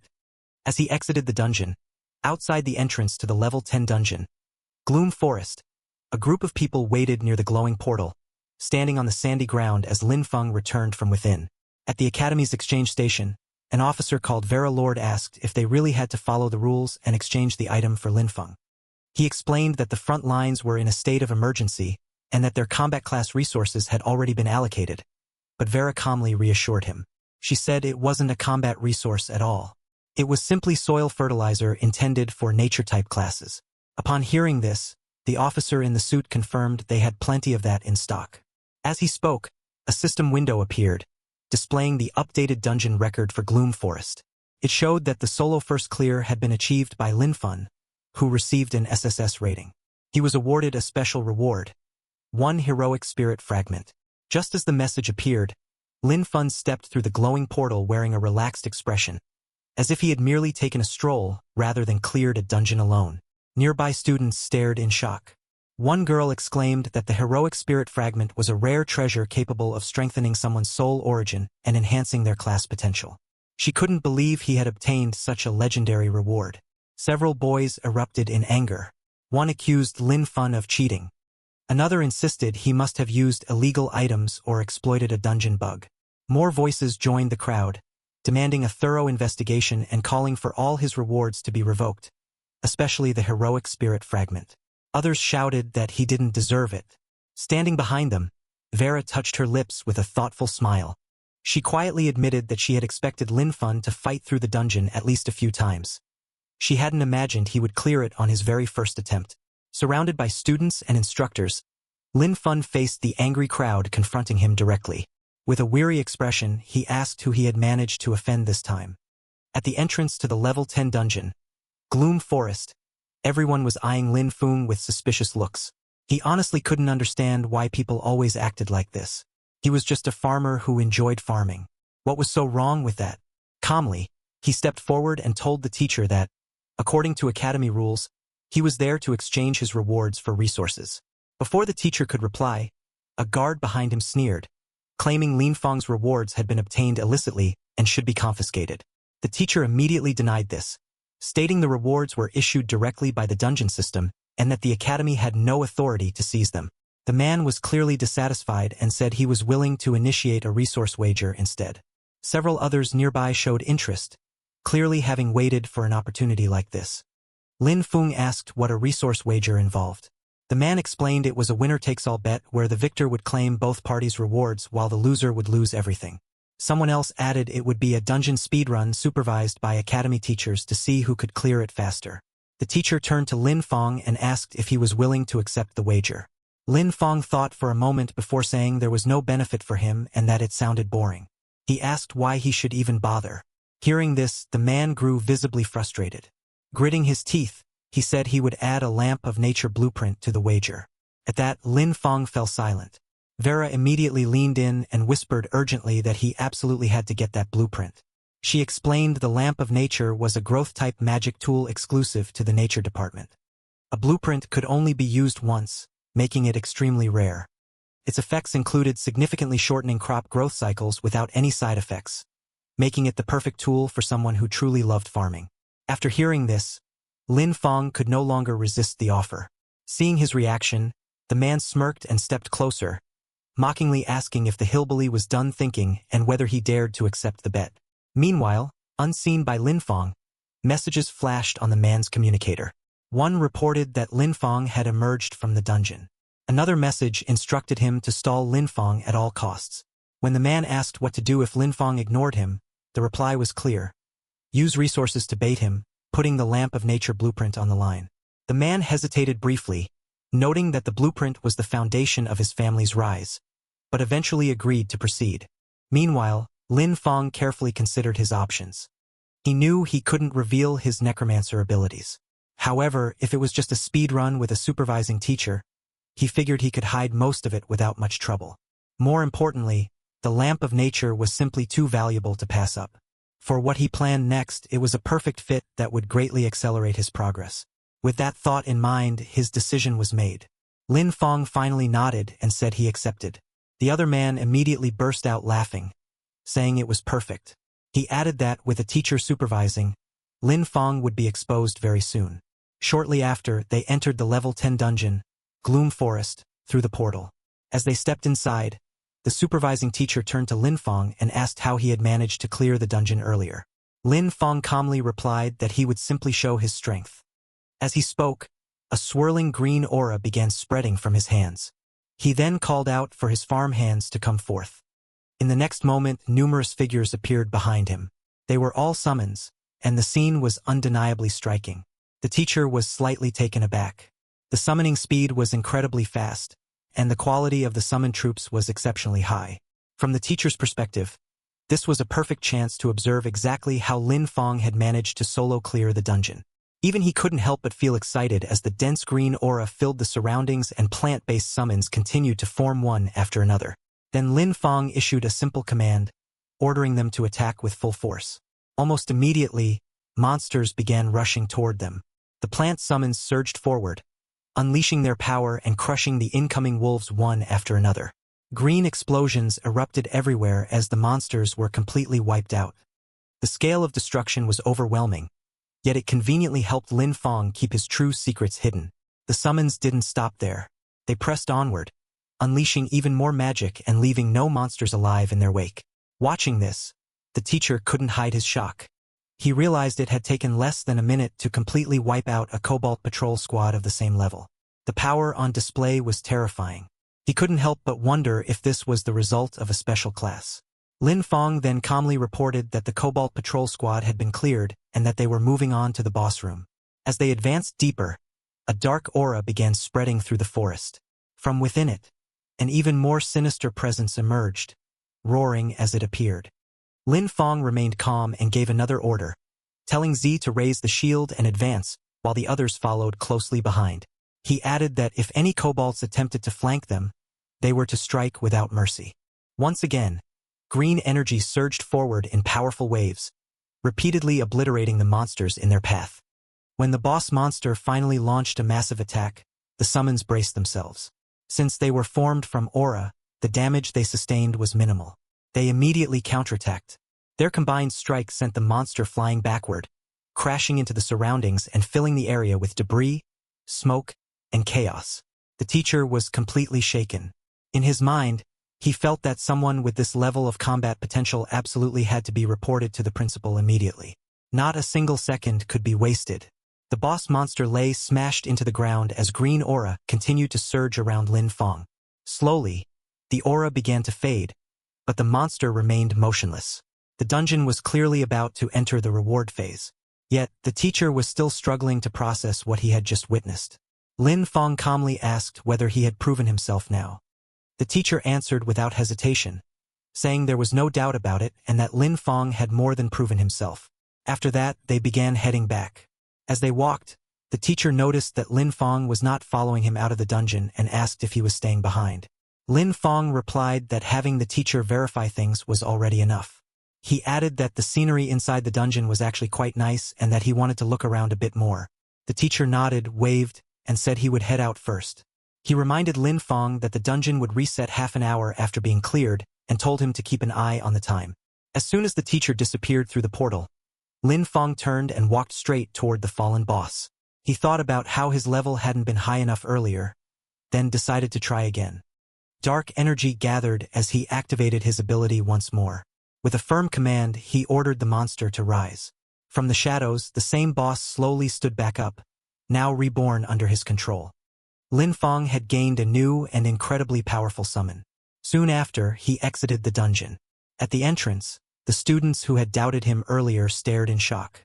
One of them exclaimed that the fierce guy was finally out. Another nervously admitted he had mocked Lin Feng before and wondered whether Lin Feng might hold a grudge. Someone else quickly suggested they all leave together. None of them wanted to stay any longer. The last thing they wanted was to provoke someone like him. The teacher then stepped forward and officially announced that, on behalf of Extraordinary Academy, Lin Feng had proven himself. He handed over the rewards and compensation that rightfully belonged to him. As Lin Feng accepted the bag and the blueprint, a faintly smug expression appeared on his face. He wanted everyone watching to understand one thing clearly.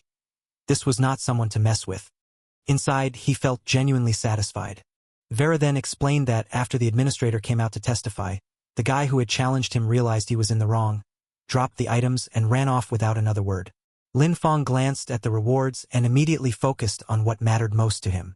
He cheerfully remarked that, with fertilizer secured, a full harvest was guaranteed. Before leaving, the teacher added that Lin Feng might also want a recording stone containing footage of the student's performance inside the dungeon. A loud, heavy impact echoed as someone threw a powerful punch into a punching bag. The scene shifted to Sun Will Lil Academy, inside Haru's room. Haru was clearly in a terrible mood. As he continued striking the bag, he kept thinking about Lin Feng, calling him a lowly farmer who had humiliated him again and again. He realized that brute force wouldn't work, and academy rules couldn't touch Lin Feng either. No matter how he thought about it, neither path would solve the problem. After pondering deeply for quite some time, an idea finally came to him. He suddenly recalled that Lin Feng had been relying solely on his nature magic and summons to show off. With that realization, he immediately ordered a letter to be sent to the front lines addressed to his uncle, the Count. As the letter was taken away, Haru added another instruction, telling the messenger to have the Nature Department mentors currently rotating on the battlefield return to the academy as soon as possible. The messenger hesitated and asked if Haru intended to use the Nature Department mentors to suppress Lin Feng. Haru answered without hesitation, confirming that was precisely the plan. He believed those old mentors valued purity and the strict rules of nature magic above all else. If they were the ones dealing with Lin Feng, he wanted to see if Lin Feng could still act so arrogantly. Meanwhile, back at the Extraordinary Academy, the scene shifted to Vera's room. She was repeatedly watching the dungeon recording, unable to look away. As she studied it, she muttered to herself that Lin Feng was simply a monster. In her eyes, his grasp of nature's power had become instinctual, something far beyond normal comprehension. She briefly considered waiting until tomorrow but immediately dismissed the idea. Instead, she decided to write a letter right away, instructing those same old mentors to return as soon as possible. She felt they couldn't afford to waste any more time. The worst possible outcome would be losing Lin Feng to another faction, and she was determined to keep him on their side. Without hesitation, she sent the letter off, watching it fly away into the distance. As she looked up at the sky, admiring the drifting clouds, a faint smile appeared on her face. Calmly, she thought that if those old geysers didn't hurry back, their lifetime achievement honors were about to slip right through their fingers. For several consecutive days, Lin Feng stayed inside the dungeon without stepping outside even once. Waves of beasts kept rushing at him endlessly, yet none posed any real threat. Each encounter ended quickly, as if the monsters were merely obstacles slowing his progress. Another beast collapsed at his feet. Lin Feng stood still beside the corpse, his gaze sweeping across the dungeon as the lingering smoke gradually cleared. At that moment, a series of system notifications flashed before his eyes. 10 minutes 28 seconds, 10 minutes 29 seconds, 10 minutes 30 seconds, 10 minutes 31 seconds, 10 minutes 32 seconds. His clear time kept improving. Once again, he had broken his own record. When Lin Feng finally exited the dungeon, the people gathered outside immediately burst into discussion. One person shook his head, commenting that Lin Feng had solo cleared it again, and at that speed no less, almost as if the dungeon belonged to him. Another remarked that he had been added yet again and wondered how many times he had already run the dungeon today. Someone else laughed, saying they had lost count and were too lazy to keep track anymore. In their eyes, this guy was simply abnormal. A different voice chimed in, telling everyone to disperse. Watching Lin Fong endlessly grind dungeons had become boring. It was far more entertaining to watch others farm instead. Ignoring the chatter, Lin Fong stepped forward calmly. He opened his storage box, revealing its contents, and stated plainly that he had come to exchange the items for fertilizer. Brother Chin glanced at the box and then at Lin Fong, his expression shifting slightly.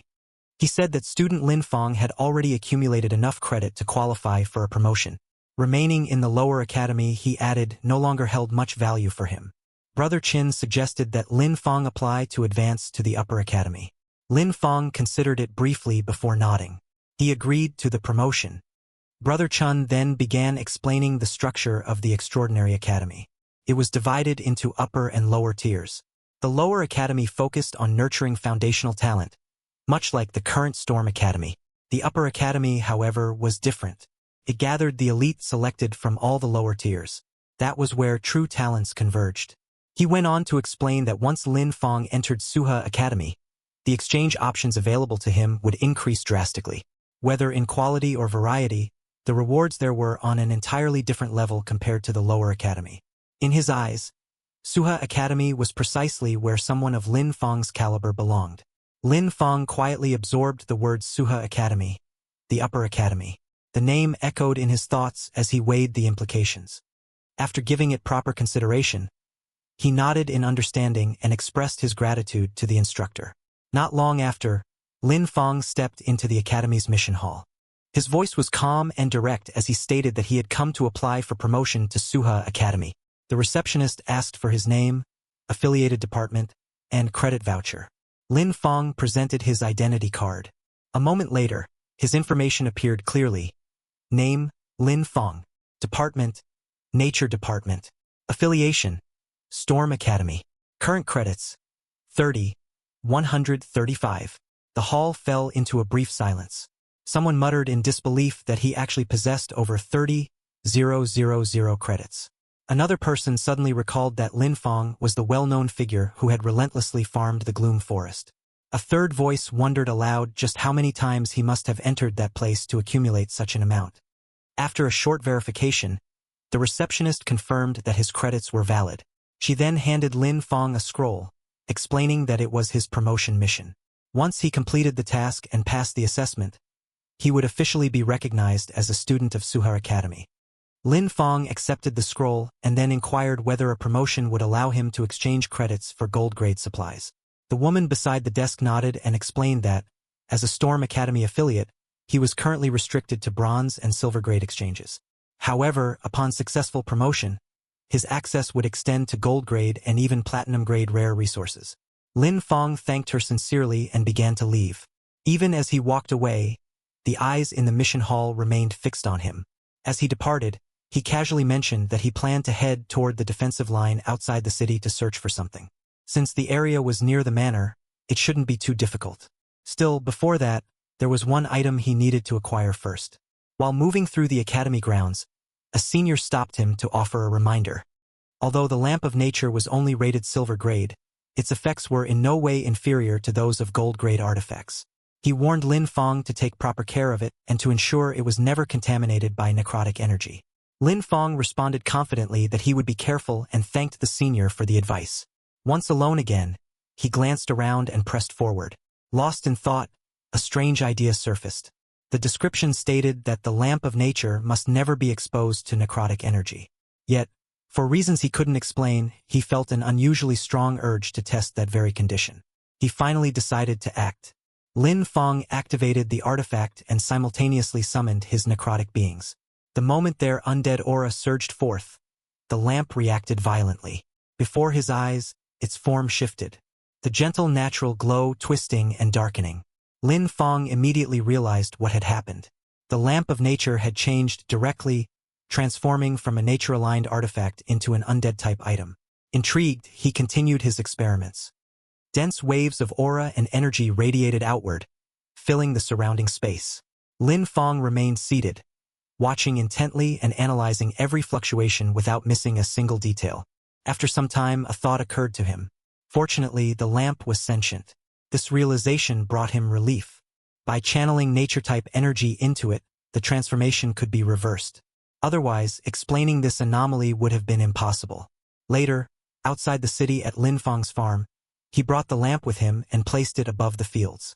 Almost immediately, a powerful surge of vitality spread across the land. Crops began growing visibly, pushing through the soil and flourishing at an astonishing speed. Lin Feng narrowed his eyes slightly. The power of the lamp of nature was far more terrifying than he had anticipated. Even on its first use, it could accelerate crop growth to this extent. He understood then that artifacts of even greater value must exist within the extraordinary academy. With this realization, his resolve hardened. He needed to complete the upper academy promotion mission as soon as possible, leaving his necrotic summons busy with their assigned tasks. Lin Feng set off once more. Before long, his vision caught sight of a marker near the periphery of the abandoned watchtower. Lin Feng recognized it immediately. This was the mission location. As a search-type task, visibility would be poor, making caution essential. As he advanced, he sensed something unusual. The air felt fresh, as though someone had passed through recently. Lowering his gaze, he spotted numerous footprints scattered across the ground. While examining the marks, a question formed in his mind. Who would come to a place like this? Suddenly, something felt off. Lin Feng's eyes snapped upward.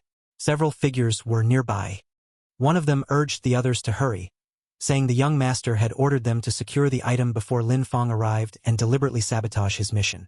Another laughed, claiming he had already found it. A third immediately told him to keep his voice down, warning that Lin Feng could appear at any moment. The man scoffed, dismissing the concern. He said there was nothing to fear and added that if necessary, they could simply burn the item using fire-type magic. As he spoke, he tossed the book aside, declaring that once the item was destroyed, Lin Feng's mission would fail regardless. However, the book flew cleanly through the air and landed directly in Lin Feng's hand. Lin Feng looked at it calmly before raising his gaze. He said that, in that case, he should thank them instead. The group froze in terror, completely unprepared for this outcome. One of them immediately cursed, blaming the other for ruining everything. He even struck his companion and shouted for him to take the item back at once. Both men gathered aura in their palms and charged forward. Lin Feng responded instantly. Green aura surged around him, spreading outward in a flash. In the next moment, sharp spikes and thick vines erupted from the ground, moving at astonishing speed. They wrapped tightly around the attackers, binding them completely. The restrained men were dragged straight in front of Lin Feng. He looked at them and asked calmly whether they planned to give him an explanation. A faint smile appeared on his face. Once bound like this, there was nothing they could do. Later, at dusk near the city farm, Lin Feng stood quietly, deep in thought. Haru again. He hadn't expected Haru to interfere once more. Lin Feng understood that if this continued, his secrets would eventually be exposed. He needed to come up with a long-term solution. Just then, something caught his attention. One of his necrotic summons was holding a red flag, fiddling with it repeatedly. Nearby, many other summons were also working tirelessly, each performing their tasks with surprising coordination. Lin Feng watched the scene for a moment before finally smiling to himself. He remarked that the operation was fully automated and honestly impressive. Meanwhile, inside Haru's room, one of his subordinates reported that they had sent people to search the watchtower. They hadn't found the two men, but the traces left behind suggested a high probability they were already dead. Hearing this, Haru erupted in rage. He slammed his fist into the wall and cursed loudly, calling them worthless trash. He shouted that they couldn't even handle such a trivial task and questioned why he kept paying such incompetent people. But most of all, his fury was directed at Lin Feng. In Haru's mind, Lin Feng had dared to eliminate his men, which was unforgivable. He immediately ordered his subordinates to contact Shadow Eclipse, instructing them to offer the highest possible price to buy Lin Feng's life. Haru's thoughts turned cold as he concluded Lin Feng must also be responsible for taking Tuka. At the Sunny Academy Mission Hall, a staff member congratulates Lin Feng on joining Suinha Academy and hands him a package. The man presents Lin Feng with his new uniform and student nameplate. Lin Feng smiles at his new gear, eager to grind for credits and gather supplies for his planting experiments. Later, Lin Feng heads to the entrance of the Level 10 Gloom Forest Dungeon. He hands his nameplate to the staff member and requests solo entry but is told it's no longer allowed. Confused, Linfeng asks why he can't enter anymore. The staff member explains that new rules prohibit upper house students from entering low-level dungeons to conserve resources for lower house students. Linfeng is stunned, realizing his plan to grind for resources has been blocked. As a frustrated Linfeng walks away, the staff member feels relieved, thinking the boy would have emptied their supply warehouse. Walking along a forest path, Linfeng wonders what to do now that his best source of supplies is gone. Suddenly, someone steps in front of him, asking if he's the new junior brother, Linfeng. A young man with spiky hair and a cigarette named Ron notes that Linfeng seems unable to find a mission. Ron says his squad needs one more person for a collection mission. Linfeng silently thinks the stranger's arrival is too coincidental. Ron puts an arm around Linfeng's shoulder, encouraging him to join and get used to upper house dungeons. Linfeng considers his situation. He needs credits for supplies and knows little about the dungeons. So, he decides a simple collection mission should be fine. He accepts, and a happy Ron tells him the team is waiting at the dungeon entrance. At a magical gate adorned with blue crystals, 2 other students wait for them. Ron introduces the team, a woman named Yubit and a muscular man named Carter. Ron explains their mission. Collect 10 moonlight grass stalks from the forest and avoid combat with patrolling night elves. The 4 of them enter the blue portal. Within the shadowy woods, they move carefully among the trees. Soon, they find their target, the glowing moonlight grass. Ron crouches to harvest the plants, surprised at how smoothly the mission is going. However, as they pass some ancient stone ruins, the wind picks up. Suddenly, flying insect-like creatures ambush them. Ron quickly identifies them as a night elf patrol and shouts for everyone to prepare for battle. A night elf screeches and fires purple energy beams toward the group. Ron steps forward, deflecting the beams with his weapon to protect the team. He orders everyone into position and commands Linfeng to use his nature magic to harass the night elves, who are vulnerable to it. Linfeng nods, his expression focused. He casts a spell, sending green vines shooting toward the enemies. The vines coil around the night elves, suspending them in midair. Using the vines like a whip, Linfeng slams the trapped foes to the ground. Suddenly, Ron slices through the vines with a dark energy blade, cutting off Linfeng's control. Feigning urgency, Ron shouts that the enemies are calling for backup and tells Carter and Yubit to start the next phase of their plan. Yubit smirks, ready to act, while Carter coldly confirms the order. Carter slams a mechanical totem into the ground, triggering an earth-shaking skill. The earth beneath Linfeng cracks open, forming a fissure that swallows the enemies and leaves Linfeng stranded on a collapsing ledge. Linfeng grabs the cliff's edge to stop himself from falling. Hanging by one hand, he looks across at his teammates and senses something is wrong. Ron crouches at the edge, offering a mocking apology. He claims Carter is unskilled and accidentally struck Linfeng. Linfeng glares upward, demanding if they plan to save him. Ron's friendly facade falls away. He grins maliciously and explains their cover story. The new student went off alone, and they couldn't save him. Hanging calmly by one hand, Linfeng looks bored and asks if they're worried about being exposed for murder. Ron grins as he explains their cover-up plan. They will use the magic signature of an elite monster on Linfeng's nameplate to fake his death.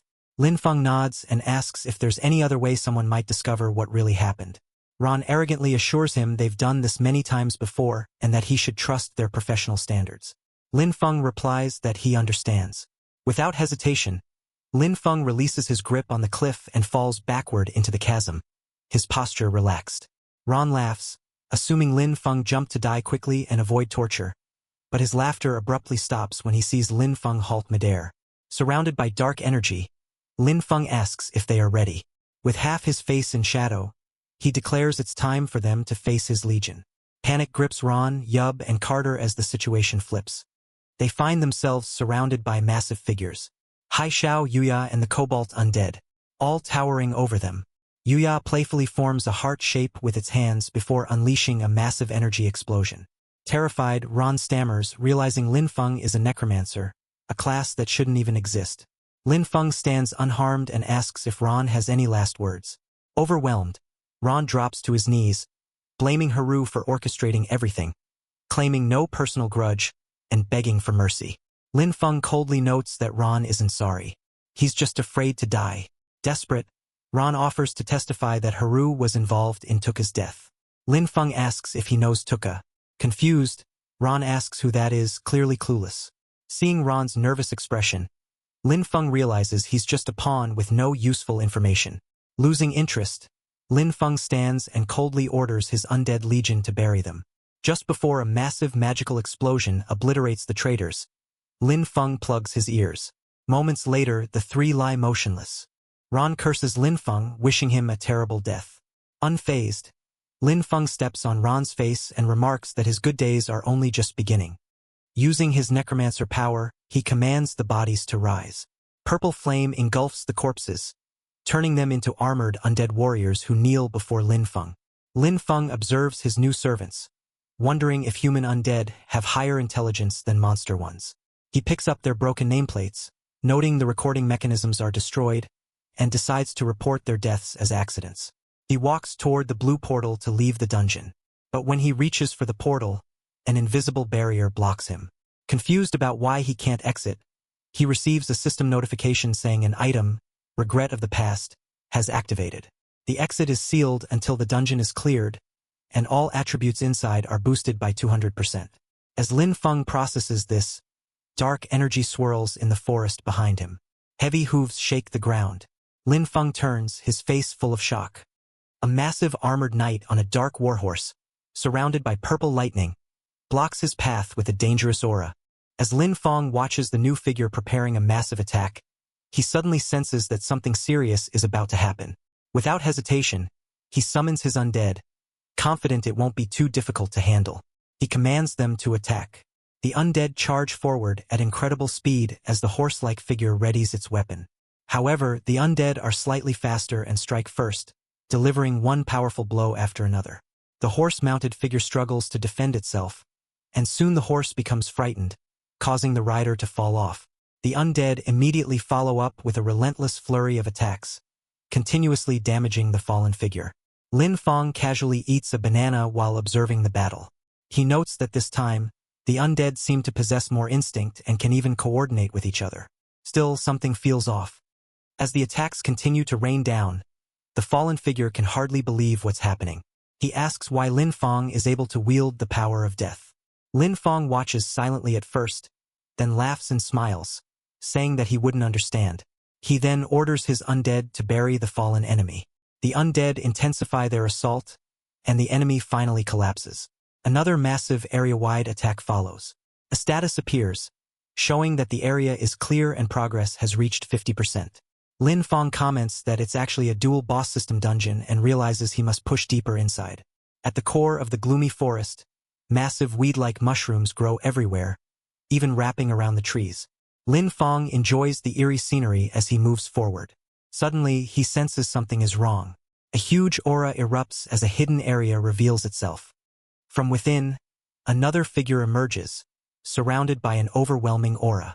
The figure questions why Lin Feng has set foot in this holy land. Lin Feng responds by asking if the figure can speak human language, adding that if not, he'll start the fight. The figure is revealed to be Guardian Shivius, level 18. She remains silent for a moment, steadily increasing her aura until the entire area is engulfed in red energy. A status window appears before Lin Feng, indicating that he has entered the combat phase. It explains that the Spore Domain effect is active, causing all non-unshadow type units to take 4 erosion damage every 3 seconds, with the decay effect stacking.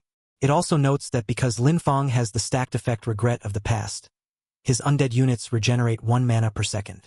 Feeling confident, Lin Feng remarks that this means the undead he summons in this dungeon can sustain themselves without consuming his mana. Lin Feng laughs, saying that Regret of the Past is truly a beneficial effect. He then summons his undead and commands them to crush everything. Another massive battle erupts. Later, in a different area, a man thinks to himself that it's fine if Ron and the others couldn't defeat Lin Feng, because the real final boss is still waiting. He reflects that although Regret of the Past increases all attributes, its true purpose is actually to lock the dungeon. With such a boss in existence, even if all attributes were increased by 200% or even 400%, it would still be impossible to defeat it. Thinking this, he laughs quietly to himself, feeling delighted just imagining it. Back on Lin Feng's side, a massive explosion has just occurred. Smoke fills the area as one of the undead emerges, dragging the defeated enemy along. Lin Feng calmly eats another banana while watching the enemy being pulled toward him. The enemy is speechless, completely shocked and stunned. She finally asks why Hong betrayed them. Hong says nothing. Due to the self-edited control, he doesn't even know if she is speaking to him. She then angrily accuses him of destroying her hatchery and vows revenge. But before she can finish, she is knocked unconscious. Another explosion erupts as a massive surge of power radiates outward. A status window appears, announcing that the Gloom Forest dungeon has been cleared. The clear time is 2 hours and 17 minutes, setting a new record. The evaluation rates it an A, and the reward calculation begins. Linning eats yet another banana, thinking it's not bad at all and feeling that he has grown stronger. Soon, a huge egg-like object materializes before him. Lin Feng is puzzled and wonders what it could be. A notification then appears, identifying it as the embryo of the chthonic demon, a mythical-grade item in an inactive state. The description explains that it is a life seed left behind after the fall of an ancient chthonic demon, requiring specific conditions to hatch. Its current status is dormant, with a strong death aura detected and an affinity of 30%. As Lin Feng studies it closely, he contemplates this black egg hatchery and wonders what it truly is. He then uses his storage ring to store it away completely. After that, an exit opens, allowing him to leave immediately.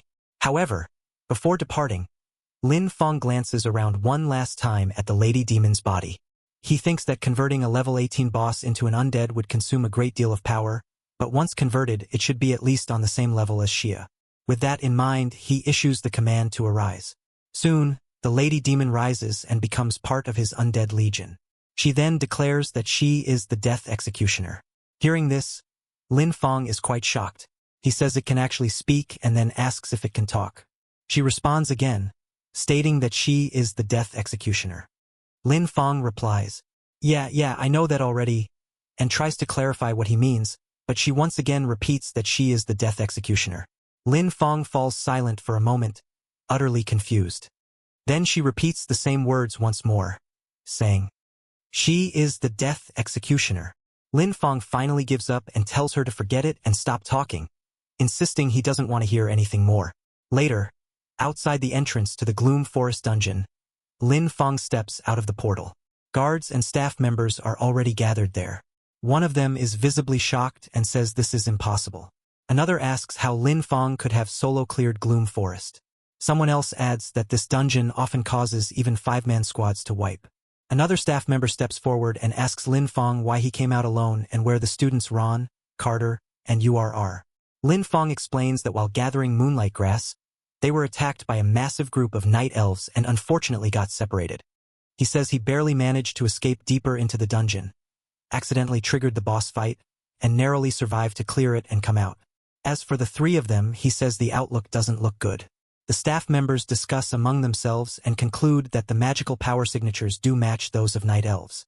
One of them clenches his fists in frustration and asks Lin Feng if he encountered any unexpected situations after entering the dungeon.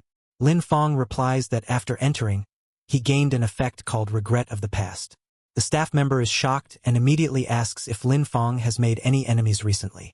Nearby, another person at the dungeon entrance watches in disbelief, thinking this is impossible and wondering how Lin Feng could have solo-cleared the dungeon boss. Something no single person should be able to achieve. Lin Feng notices him from afar and tries to stay out of sight, but his height gives him away anyway. Lin Feng then says that regarding enemies, he doesn't really know since he just got promoted to Suanha Academy. The staff member acknowledges this and says they will investigate the matter carefully and ensure justice for him. Lin Feng bows slightly and thanks the mentor, saying he's counting on them to handle this matter. Meanwhile, the other man still can't believe what just happened.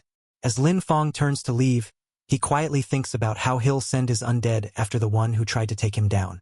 After taking a look, Lin Feng thinks to himself that everything seemed fine outside the dungeon just now. But after returning to the farm, the embryo suddenly became restless. He recalls what Xavier said before dying and wonders if this embryo was intentionally placed in the dungeon by someone to be nurtured. He notices that the embryo is influenced by both of his magical powers at the same time. Logically, undead magic and nature magic shouldn't be able to coexist. So why is this happening? He wonders if the embryo, like himself, can allow two types of magic to coexist within its body. Then he reminds himself that he is human, while this embryo clearly looks like something created by the demon clan.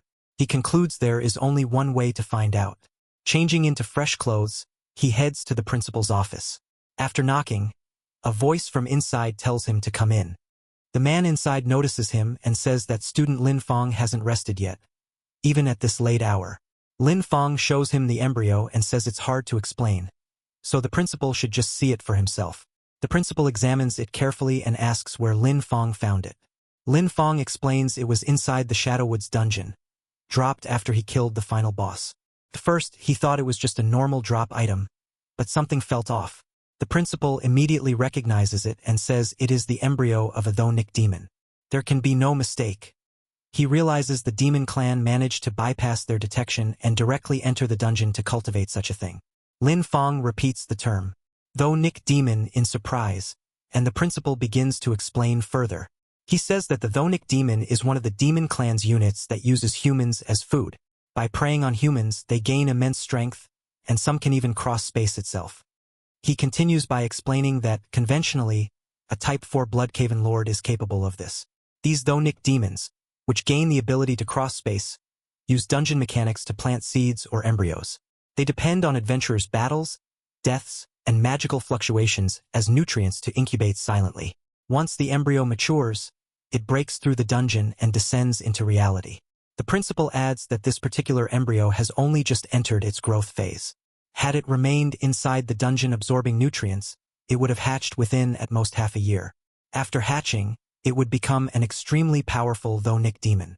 If it caused chaos within the academy, the consequences would be unimaginable. However, the principal admits that what puzzles him most is that this kind of embryo usually hides extremely deeply and normally won't appear unless there is a similar aura nearby. He then asks Lin Fong if he understands what he means. Lin Fong comprehends the principal's meaning and becomes quite panicked. However, the principal tells him to relax, saying he was only teasing him.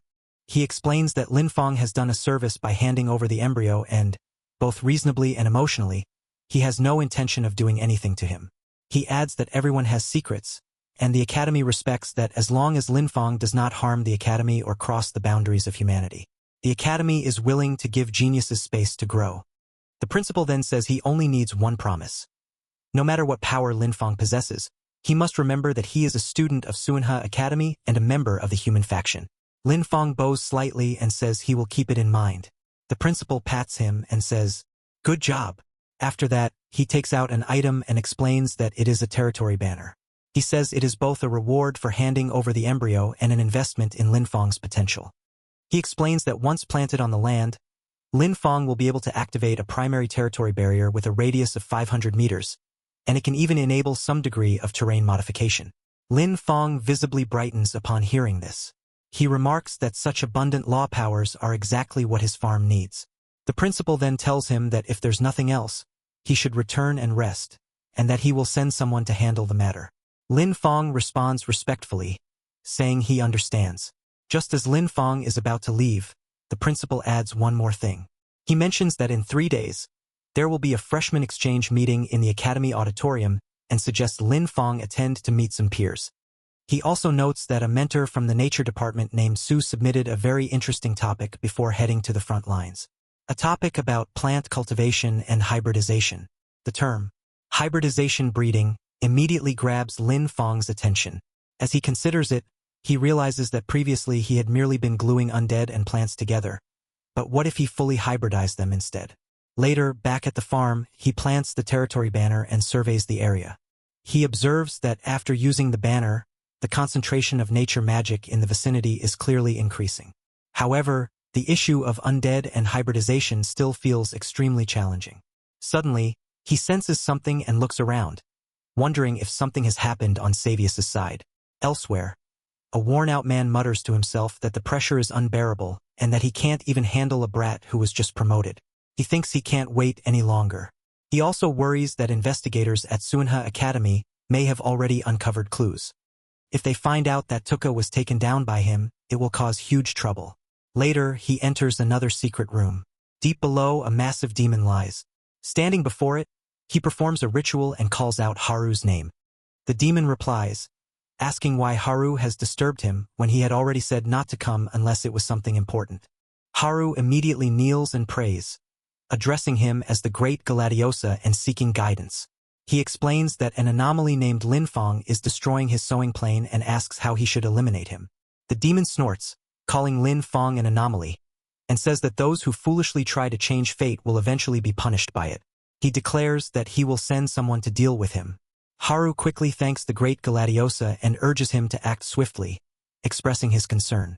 Suddenly, the demon becomes furious and attacks, roaring at Haru not to order him around like an ant. Haru is blasted backward, sent flying by the massive impact. After crashing down, Haru grits his teeth in frustration and blames Linfong for everything, insisting it is all Linfong's fault.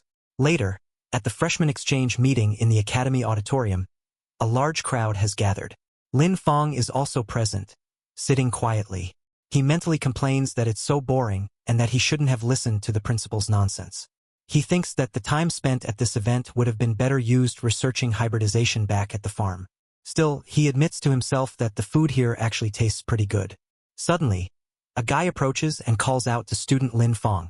Linfong is slightly surprised that someone has come to talk to him. The guy then excitedly says he heard Linfong solo cleared the Shadow Territory dungeon and that it was amazing, asking if he could get some advice. Linfong immediately senses something is off. He thinks that everyone around him has been avoiding him, yet this person came over on his own. Linfong apologizes and says he doesn't really want to talk about it, mentioning that 3 seniors died in the dungeon. He even pretends to tear up. The other man quickly apologizes, telling Linfong not to be upset and expressing regret for bringing up painful memories. He promises to ask again another time. However, as he walks away, he thinks to himself that this is the person Lord Gula assigned him to handle, and he doesn't seem very impressive. Meanwhile, Linfong silently watches him leave without uttering a word. Elsewhere, Haru lies back, muttering that the Iron Lion Duke, the Nature Department mentor, and Galadiosa have all been informed. Despite this, he still feels a faint unease in his heart. The uneasy feeling intensifies, and he suddenly asks, "Who's there?" A strange figure steps forward. It is Linfong, accompanied by one of his undead warriors. Linfong calmly asks what number this is. Haru replies that it is 1. Linfong nods and says, "Correct." Then he throws a punch straight into Haru's face, saying he has tolerated him for a long time. This is his reward punch, and he has many more in mind that he wants to try out.